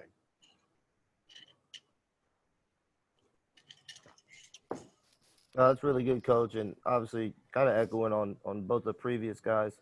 Just talking about being excited for other people's success, I think is really good and kind of hard to find in this business. So if anyone has any questions for Coach Lutz, obviously feel free to introduce yourself and ask away. Coach Lutz, I got a question. This is Nima Omidvar from GW. So I vividly remember, this is a basketball question, but it's always been on my mind, watching you guys warm up when we would play our games at Maryland.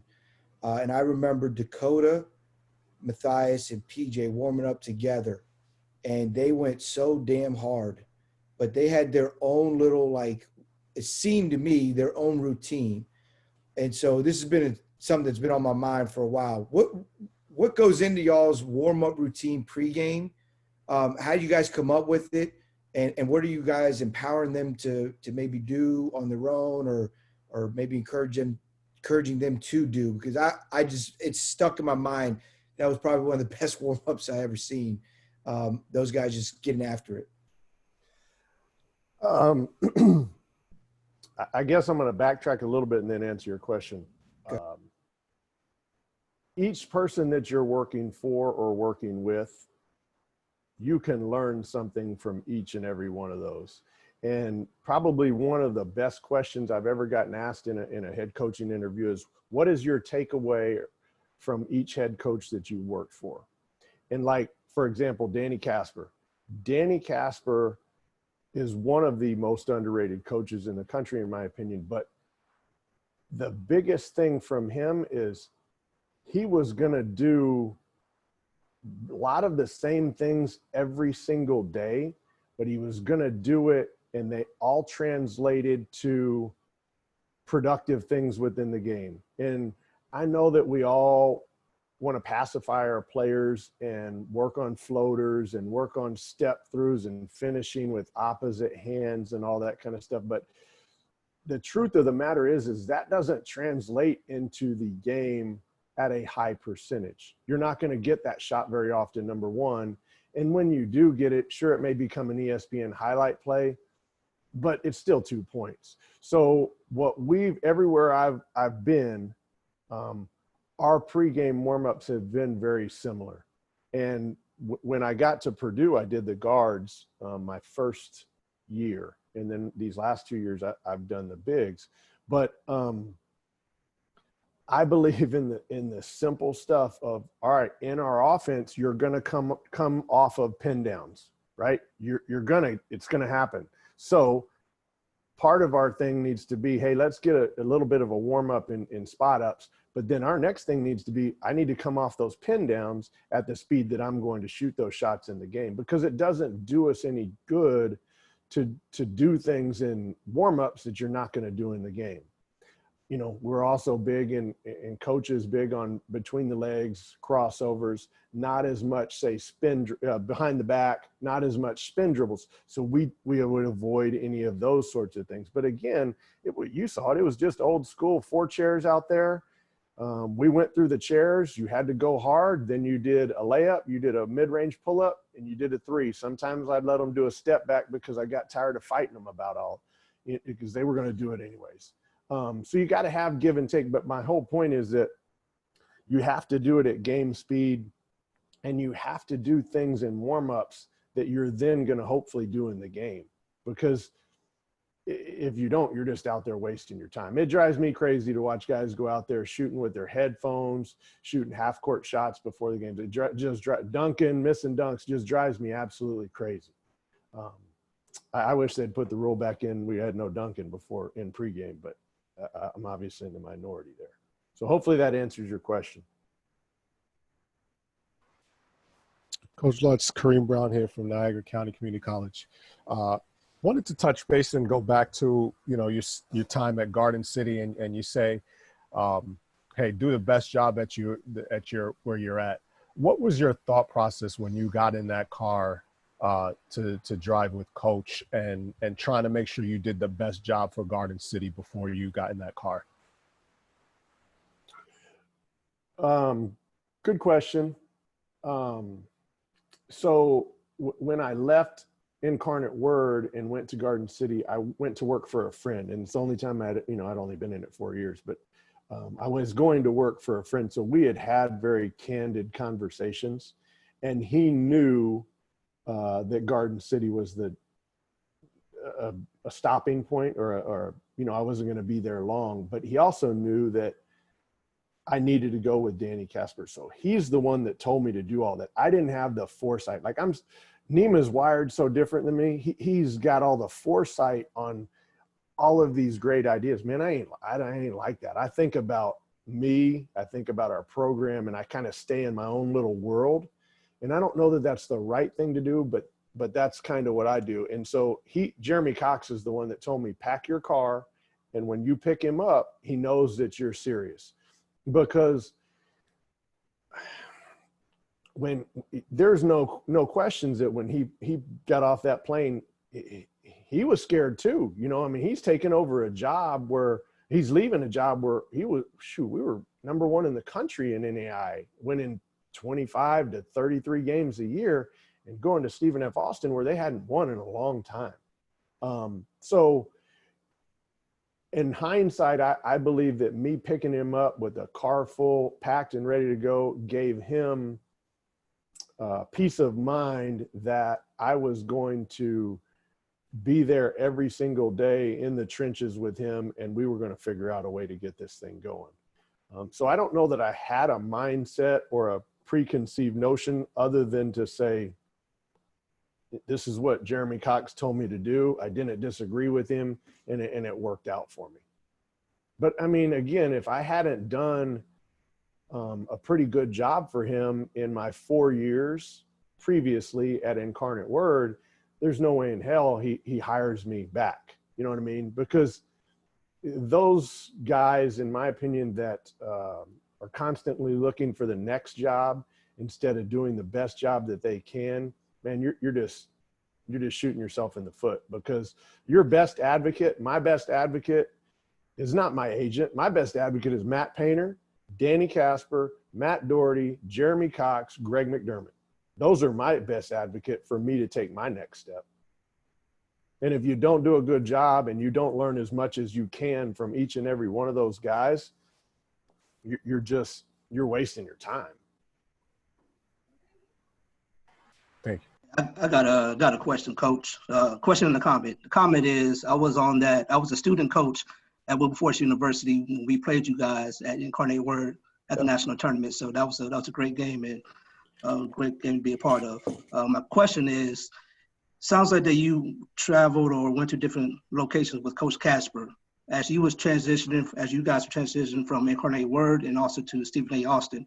Was the approach differently as a staff from an NAIA to a division NCAA type institution, and also as part of the rebuild for that program as well? No, the approach was the same, very similar to Ritchie McKay, and what he said about his recruiting philosophy is Coach Casper. If you're good, for those of you that know him, if you're going to play for Coach Casper, you have to have some toughness to you. And maybe you're not the best player on your team, but if you're the second, third, fourth best player on your team in terms of talent, but you have a winning way about you and you have toughness about you and you understand how to play basketball, that was the guy to recruit. And so that never changed. I'll never forget when I first got into the business, it was different. You could go to the games and you could talk to the kids, because we were in AI. You could talk to the kids before the game, after the game. And Danny Casper sent me to watch Jacksonville Junior College, which is a small East Texas JUCO. Pat Smith is the head coach there at that time. Pat Smith is, I think, still at Moberly now. But I go to the game, and Coach Casper always said, sit behind the bench, because I want you to be able to tell me how these kids are going to react when the coach gets in their butt. All right? So I'm like, cool, whatever you say. I didn't know any different. I sit behind the bench 2-3 rows, and Pat Smith sits in a chair in for a few minutes of it, and those kids sit in that chair, right? And he is nose to nose with these kids in the huddle. And he's not MFing them too much, but I mean, he is getting after them. Well, the crazy part about it is he's got chew in his mouth. So he's got dip. So you got dip coming on these kids, and them dudes are staring at him just like this. They're not, we do that today. Our guys would be like this, and them dudes are looking him right in the eye. And so I came back from there, and I just go, Coach, we need to recruit his program. We don't necessarily have to get, his best player every year, but we got to get some of his guys. And, one of our best players that played for Pat Smith is a kid named Prince Johnson from Louisville, Kentucky. Prince is about the slowest cat I've ever met, but you know what? When it came to winning and getting a rebound at the end of the game or hitting a big three, I'd put my money on him. So nothing has changed. You need to figure out what the heck your philosophy is, what your pillars are, what your characteristics and players are. Don't change from that, man, because you know who you are, you know what you need. And when we become, and excuse my language here, but when we become whores for talent, because we all need talent, but when you become a whore for talent, it's going to burn you. And I've been on both sides of the fence, unfortunately. I've gotten off of my track. I've gotten off of my ways. And I've sold out for talent in certain instances. It's never worked out for me. It's never worked out. Coach, great job today. Just a question. You've been with some tremendous coaches. Matt Painter is one of the best in the business. Coach McDermott, phenomenal, Coach. Both of those guys have a huge rep for how offensively effective or efficient their teams are. And then Coach Casper, a little slower pace, really emphasized the defensive end. If you're a head coach tomorrow, what things do you take from those guys, and where do you put your emphasis? Well, I'm going to try and be like you, Coach McKay, number one, and be one of the most efficient and one of the fastest teams in transition. There's no questions about that. And Greg McDermott is by far the best at teaching and talking and harping on transition offense. So I'm going to take that from him. But then Danny Casper, Jeremy Cox, Matt Painter, they all played motion offense, or they all play motion offense. So we'll still play motion. I understand that the ball screen has dominated our game and will continue to dominate it. And I like it, and I understand it from the standpoint of defensively, it puts you in a lot of different and tough positions. But I like a little more spacing. I like more movement. I like more passing. And I will absolutely play, we'll go transition offense right into motion. And then, if you were I've been at 5, 6 schools. If each one of us on this call takes 4 out of bounds plays and 5 set plays from everywhere you've been, and keeps the best ones, and then tailors those to your talent, you're going to have plenty of set plays when it comes to crunch time and stuff like that. So if we pay attention where we're at, you're going to, if you just take 5 at each place, I would have 30, right? And if, of those 30, if 10 are for guards, 10 are for wings, and 10 are for bigs, man, I got plenty, because them dudes can't remember more than 30 plays anyways. And then the thing I've been blessed with is, like, Danny Casper defensively is phenomenal, but so's Matt Painter. And their defensive philosophies are very similar, whereas Coach Casper, one pass away, may have his butt to the ball a little bit more, and he may say deny to 23 feet. Matt Painter just says fight for the first pass and push them out past their normal comfort zone. But essentially, it's the same thing. I will stick with very similar philosophies in terms of, we're going to fight really hard for a first pass defensively, but then after that, we're going to try and keep the ball in front of us. I'm not a big fan. And when I first started in the business, everybody was push it to the corner, push it to the corner. I'm a bigger fan of keeping the ball out of the middle. But with that being said, still keep the ball in front of you. So I'll be man-to-man. And anything that I do as a head coach is something that I've stolen from those other guys. So back to my original point, man, go chase winning, because the guys that win, they're usually the best coaches. And if you can then learn from those guys, you're only going to better yourself. Take notes, write on your practice plans. Like my practice plans, I got crap all over it. Some of it is stuff that he may have said in practice that I really liked. Some of it may be stuff that I needed an explanation for, a question. And some of it may be, hey, I don't know that I really like this. And then I kind of go through those, after practice and try and write stuff down and keep a little bit of notebook. And I'm fairly organized with what I'm doing. But if you'll do that, there's a reason guys win. There's a reason guys win. We all got to have, a good amount of talent, but when it hits the fan, you've got to be able to coach in this business. And the Big East is totally different than the Big Ten, and the Big Ten's different than the Big 12. You know what I mean? All those leagues are different, but when it comes down to it, you still got to be able to have your team have discipline and be able to execute, or you're not going to win.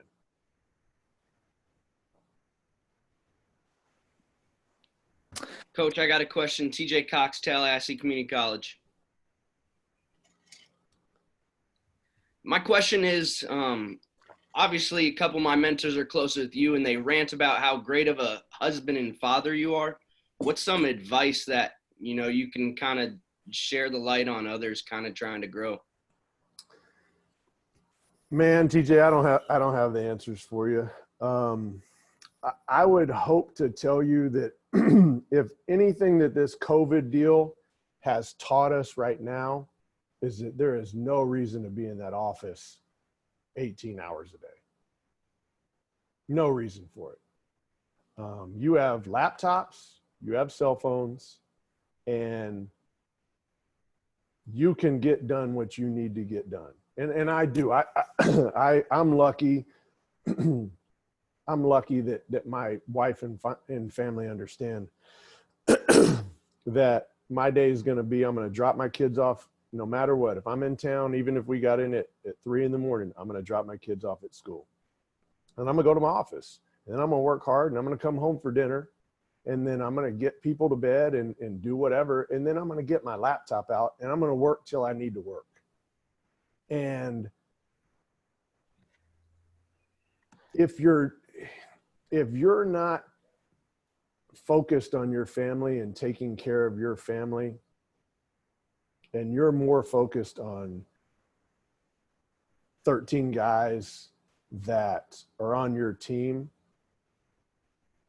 you got it backwards, in my opinion. Because when I hit 70, 80 years old, as much as I love my players, those guys ain't going to be around. You know what I mean? When I have knee surgery or get a knee replacement at 75 years old and I need somebody to take care of me, man, I'm going to have to look to my kids and to my wife. Them dudes ain't going to be around. And it's a tough balance.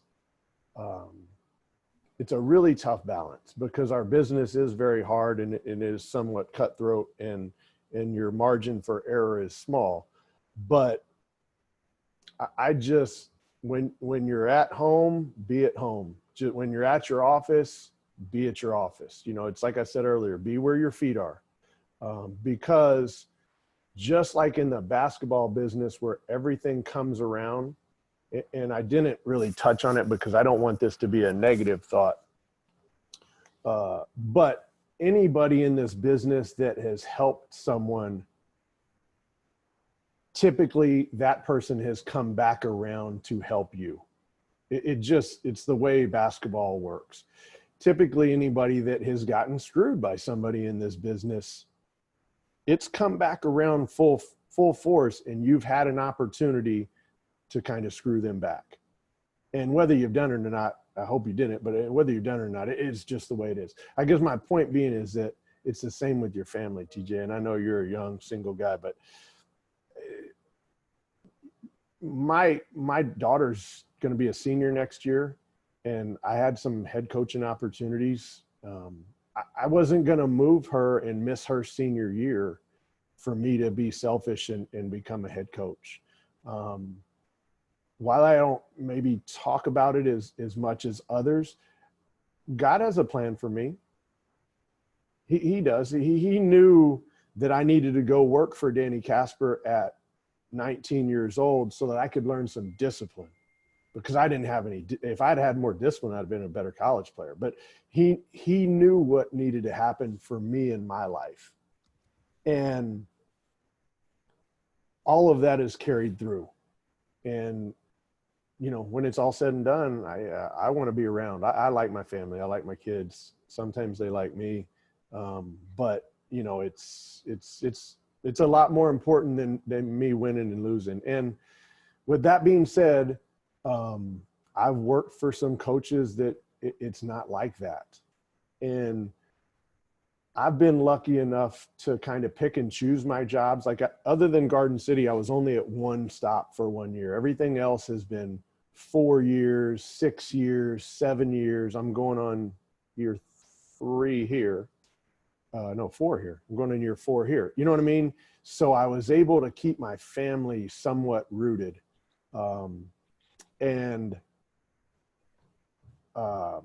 It's worked out for me. Now, with that being said, and I alluded to this earlier, and this is not a knock. Chris Beard and I started in this game the very first day at the very first place, right? Well, I said that earlier. Chris's path is totally different than mine. You know, he's coached in the ABA where Hell, they didn't have the money to pay the players each week, or he was living in a motel. And those are great stories, and those are great character building experiences. But for me, I just wasn't willing to take that risk. I'm a believer that you can hit singles and doubles and triples in this business, hit the ball down the fairway every single time and not try to win the long drive contest, and you'll be fine in this business. Eventually you'll get where you want to go if you work hard enough and if you treat people the right way. I hope that answers your question, TJ. Yeah, I love it. Appreciate it, Coach. Coach Lutz, Manny Dos Santos here from Orangeville Prep, Canada. You talk about being where your feet are, and of course chasing winning. And like Coach McKay said, you work for 2 winning coaches in your past 2 jobs. Maybe talk a little bit about the journey to get to Creighton and at Purdue. I've heard a story a little bit from different podcasts and articles online, but I think it'd be great for guys to hear on this call. Yeah, Manny, I guess again, you got to believe in you, right? You got to bet on yourself. And if you work your tail off and you do a good job for your boss and you win, people will notice. They're going to notice. So my journey, my only job I've lost per se is SMU. And when I was at SMU, that's when Memphis was in it, UTEP was in it. And UAB, Mike Davis was there. I mean, they were really, really good. And we had some things internally at the university that made it very hard to win. But we made little progress every year. And people notice that. So I'm sitting in Las Colinas in Dallas, and it's the Big 12 meetings, and I'm at dinner with Pat Knight. I'm at dinner with Tad Boyle, and I don't remember who the other ones were. But long story short is Greg McDermott calls Pat Knight and says, "Hey, tell me about this guy named Steve Lutz. I just got the Creighton job. I'm bringing part of my staff with me, but I want somebody that can recruit nationally and can recruit the state of Texas." And Pat goes, "Hey, he's sitting right here with me. He's a great guy. You should hire him." So that's how I go to Creighton. Well, when I'm at Creighton, my oldest daughter's birthday is always Final Four weekend, or typically the Final Four weekend. So I didn't go to the Final Four very often. And I just kind of stayed back home. But again, it's a Thursday. I'm sitting in my office, and I was actually doing some work. I might have even interviewed for a job that day. But whatever. My phone rings. It's Matt Painter. And Paint's like, "Hey, man, it's been a long time. I have a job opening. Jack left. He went to Miami of Ohio. Would you have an interest in this job?" And it was the last thing I was thinking about on either one of those jobs. Like, I've always been cognizant of being, that we need to move, we need to advance in the business. But each one of those jobs, I guess, I'm lucky that they kind of found me. I didn't chase them. I wasn't writing handwritten notes to dudes every day trying to chase a job. So again, I guess it kind of goes back to my original point is chase winning, and the money's going to follow you at some point, but winning's going to supersede everything and take you where you want to go.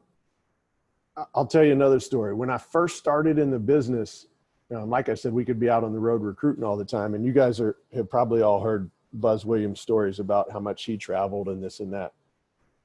And a lot of people don't know this, but he and I were in each other's weddings. So we were groomsmen in each other's wedding. When I started in the business, I didn't know him. But we would see each other out on the road all the time. And he'd be like, "Hey, did you see so-and-so?" And I'd be like, "Yeah." "Hey, have you seen so-and-so?" And so where our relationship first started was because he was like an encyclopedia of players. I was like an encyclopedia of players. And so we just started running names back and forth for, 2-3 years. And that's how we developed a relationship. he has been the best, very much like Nima, in that he used to write hundreds of handwritten notes a day, and he still does. He's still really, really good at it. And he believes in that 110%. I don't necessarily believe in all of that to the extent that he does. I believe in handwritten notes when somebody does something nice for you or for someone else that may go unnoticed. But there is merit in everything that Nima talked about in the branding and the self-promoting of your program, and then you obviously will come away with the benefits as well. My point being is that I think at that time in our career in the early 2000s, I think Buzz Williams was unbelievably smart about doing that. And I think that it helped him early on in his career. But as I said earlier, at some point you have to still master your craft, and you still got to be able to coach, because you're going to get that job and you still got to be able to get players, and then you got to be able to coach those players. So you can't skip step A to get to B to C. It has to go in that order. You can't go from A to F. You go from A to F, at some point it's going to come back and catch you, in my opinion. I hope that answers your question. Coach Lutz, Alvin Brooks III at Baylor University. My question is, first of all, I like your beard. But my question is, I know you're on the path to be a head coach soon. What kind of advice would you give younger guys on how to build a relationship with you to have a genuine chance to join your staff? Well, that's a hard one, AB, because the older I get, the more I kind of keep to myself. And I would say that anytime that you see me on the road, come say hello, come sit and watch a game.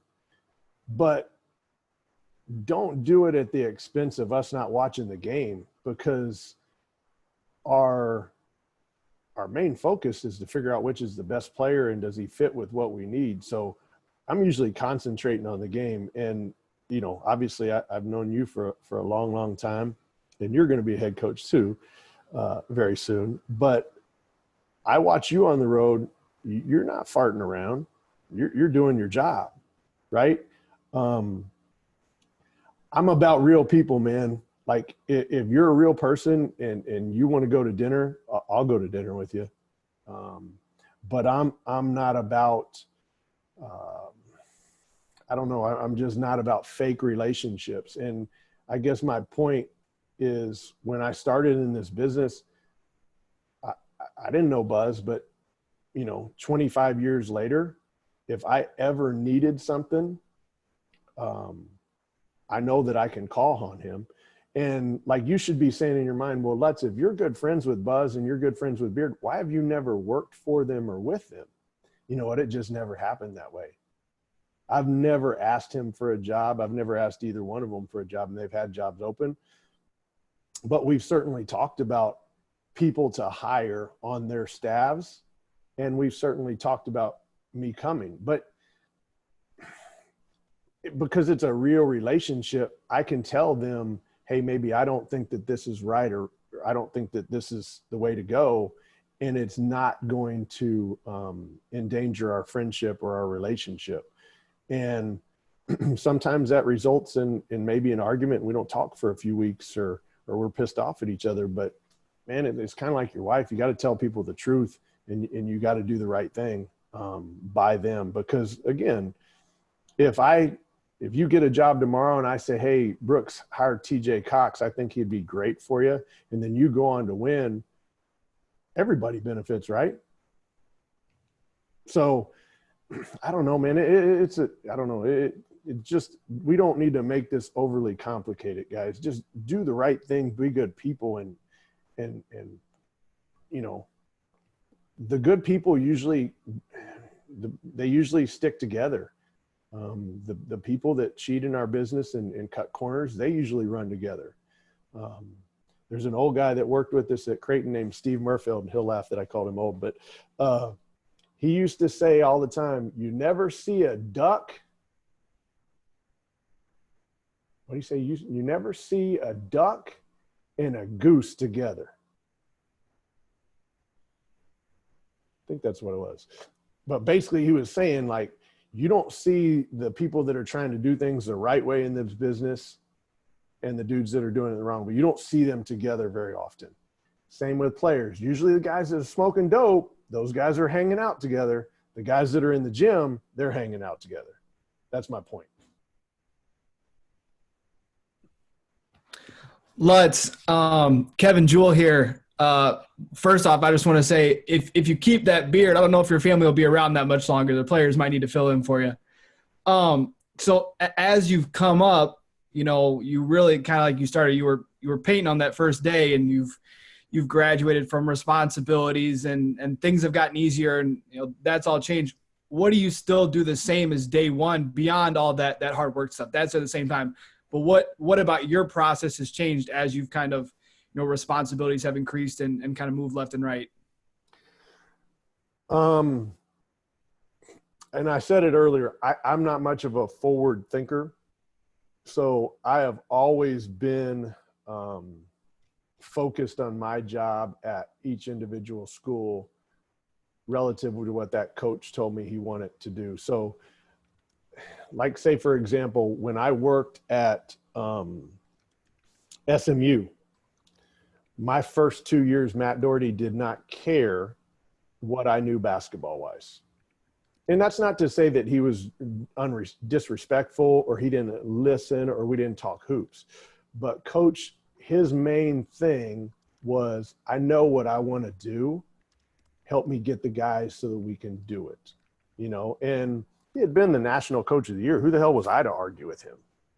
And kind of the same thing in my first couple years at Creighton. Coach McDermott was really big on help me recruit, help me recruit, help me recruit. I'm going to coach. So I always just stayed focused on the task at hand that my boss asked me to do. But all the while, I was asking myself questions. I was trying to take notes as to what I liked and disliked from each one of the coaches that I was working for, and then kind of plug it all in for what I want to do when I get a job. Don't get caught up in if head coaches don't want you to have a lot of say coaching wise, especially early on in working with them, because they don't know you. They've got their own ideas. There's a reason they're a head coach. But if you're good at your job, eventually you're going to provide help, or you're going to provide a way to help them win. And no coach, or very few coaches, are not going to take a suggestion if it's going to help you win, I guess is my point. So, you know, if you know what the heck you're talking about and it can help us beat Michigan State, Matt Painter's listening to you. But if you haven't learned and you don't have solid fundamental thoughts, those head coaches, they don't listen to you. So I don't know that that's the exact answer you're looking for or what you're asking me, Kevin, but focus on what the hell your boss wants you to do. And then, you know, the rest's going to evolve. I mean, it's coaching basketball. This ain't rocket science. I got you. I can't wait to see what Murph says. Hey, Coach Lutz, another question. With all the stops that you've made, have your head coaches ever given you feedback? And is that something that you've ever requested or talked to them about? Yeah, absolutely. The good ones talk to you all the time about it. You know what I mean? Like the ones that sincerely have your best interest at heart in you becoming a better assistant coach, you becoming a head coach at some point. Those guys talk to you about it. Like, look, Kevin worked with me as a manager at Creighton, and our staff there was made up where I was almost kind of the bad guy. Like I was the one that had to get on their butt, because Coach McDermott's a really nice person. Now, he'll get on your butt if you're not doing right, but I kind of had to carry the whip a little bit. And early on, especially, I had recruited a lot of them. So it wasn't hard because I had that relationship with them. But at some point after year 2, I believe, we sat down and, we're talking about what I want to do. And he says, hey, man, you have got to spread positive with your negative. Like, I know I need you to be hard on them, but you got to love on them too. And so he always used to say 5-1, good to bad. You need to shoot for 5-1, good to bad. And I'd be like, boy, if I could do that, boy, we'll see. So I used to shoot for 3-1, good to bad. But the thing I'll say, and I don't know that players have changed in this regard. It's very similar to our children. If they know that you love them and they know that you really have their best interest at heart, you can coach them hard.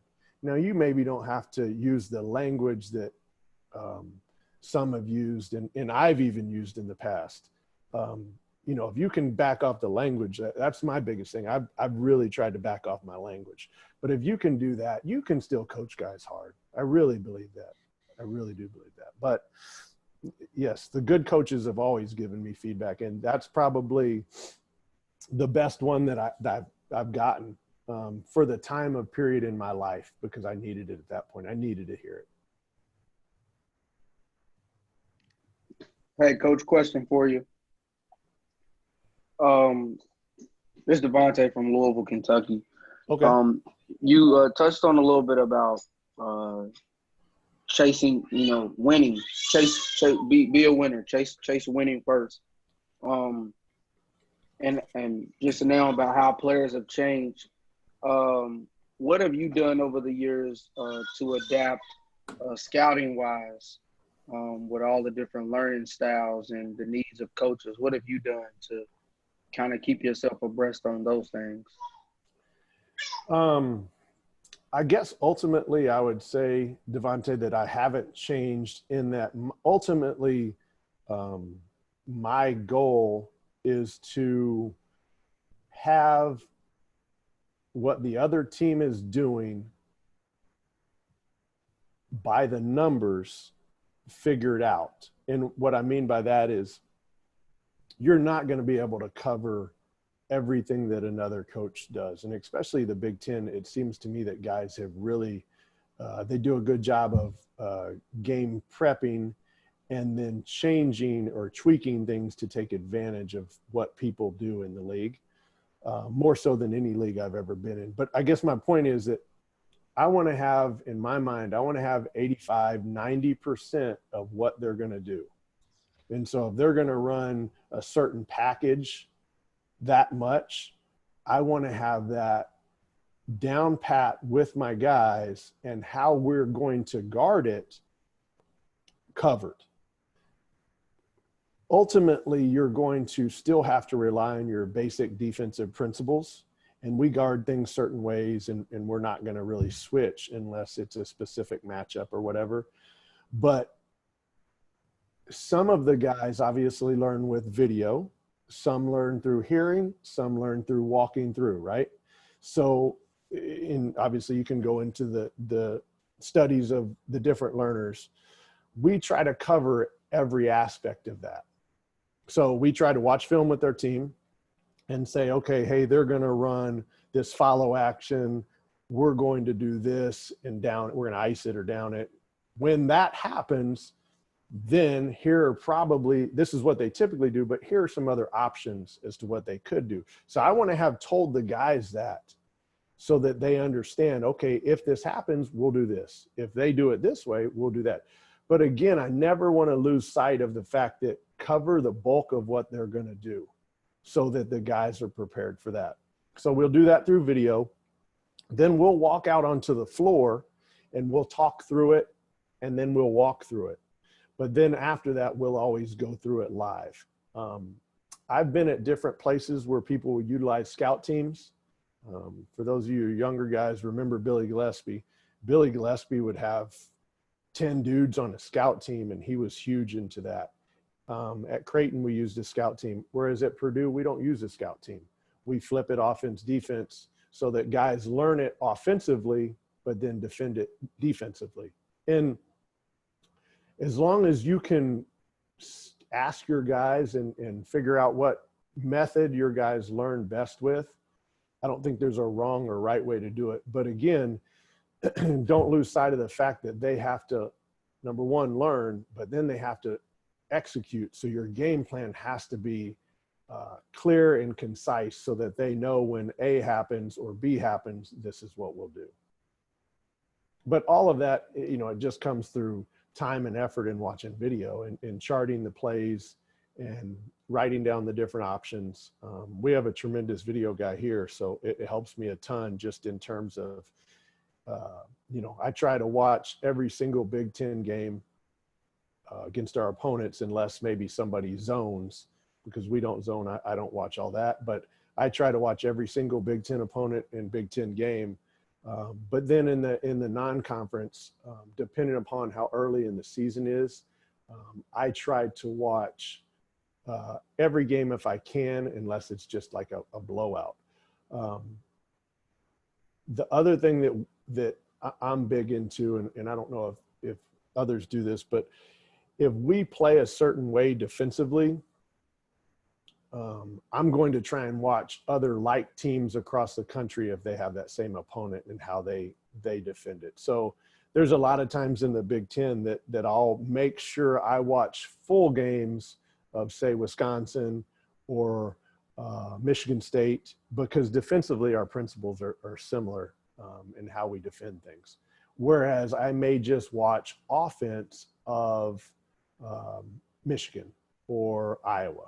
You know what I'm saying? So I want to be mindful of not wasting time, but I also want to make sure that when we get into that game, we don't get thrown any curveballs. Because when you get thrown a curveball and that head coach looks down at you at the bench and it's like, what the hell's going on? Boy, you feel about this big.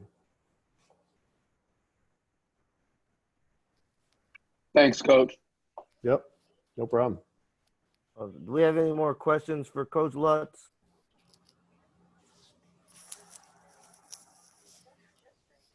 Well, guys, any of you ever need anything, you know, you don't ever hesitate to reach out in terms of on my cell or my email. My email is Lutz@Purdue. My cell phone number is Coach, you want to put it in the chat? Just so Dave, I don't know how to do all that shit. What do you? I don't. You got to get Nima to do that for me. Get a pen and paper and write down my cell if you want it, or ask Dave for it. So I'll put it in the chat real quick. No problem. Just so you know, in No case problem. anybody and their mom wants. But yeah, I mean, like I say, I'm here to help. I'm here to grow the game. The only thing I'm going to leave you guys with is, and I work for one of the best right now. I mean, Matt Painter is really, really good. If you have not heard his podcast with Dan Dockich, which was a couple weeks ago, and it just talked about, we had a couple transfers leave and the state of the game. And man, I would suggest you take in, I think it was probably an hour long, but you know, hopefully you guys are taking some time to work out and walk or run or whatever. Go listen to that Dan Dockich podcast. It makes a lot of sense to me. So good luck to all of you. And like I say, holler at me if you ever need something. Awesome. Well, Coach Lutz, I appreciate you, Coach McKay and Coach Omidvar.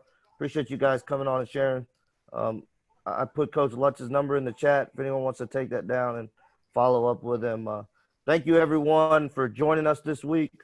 We'll keep it rolling again next week, so stay tuned. But thank you again, and hope you all had a great holiday and great rest of your week. All right, Dave. Thanks, buddy. Yep. Thank you. Thanks, Dave. Yep. I'll keep that chat up so if you want to get that contact. Thanks, Dave. Thanks, Dave. Thanks, Dave.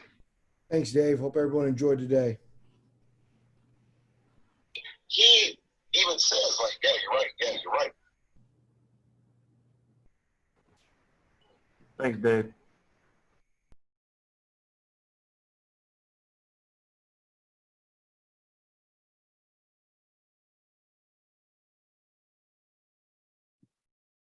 Appreciate it as always, Dave.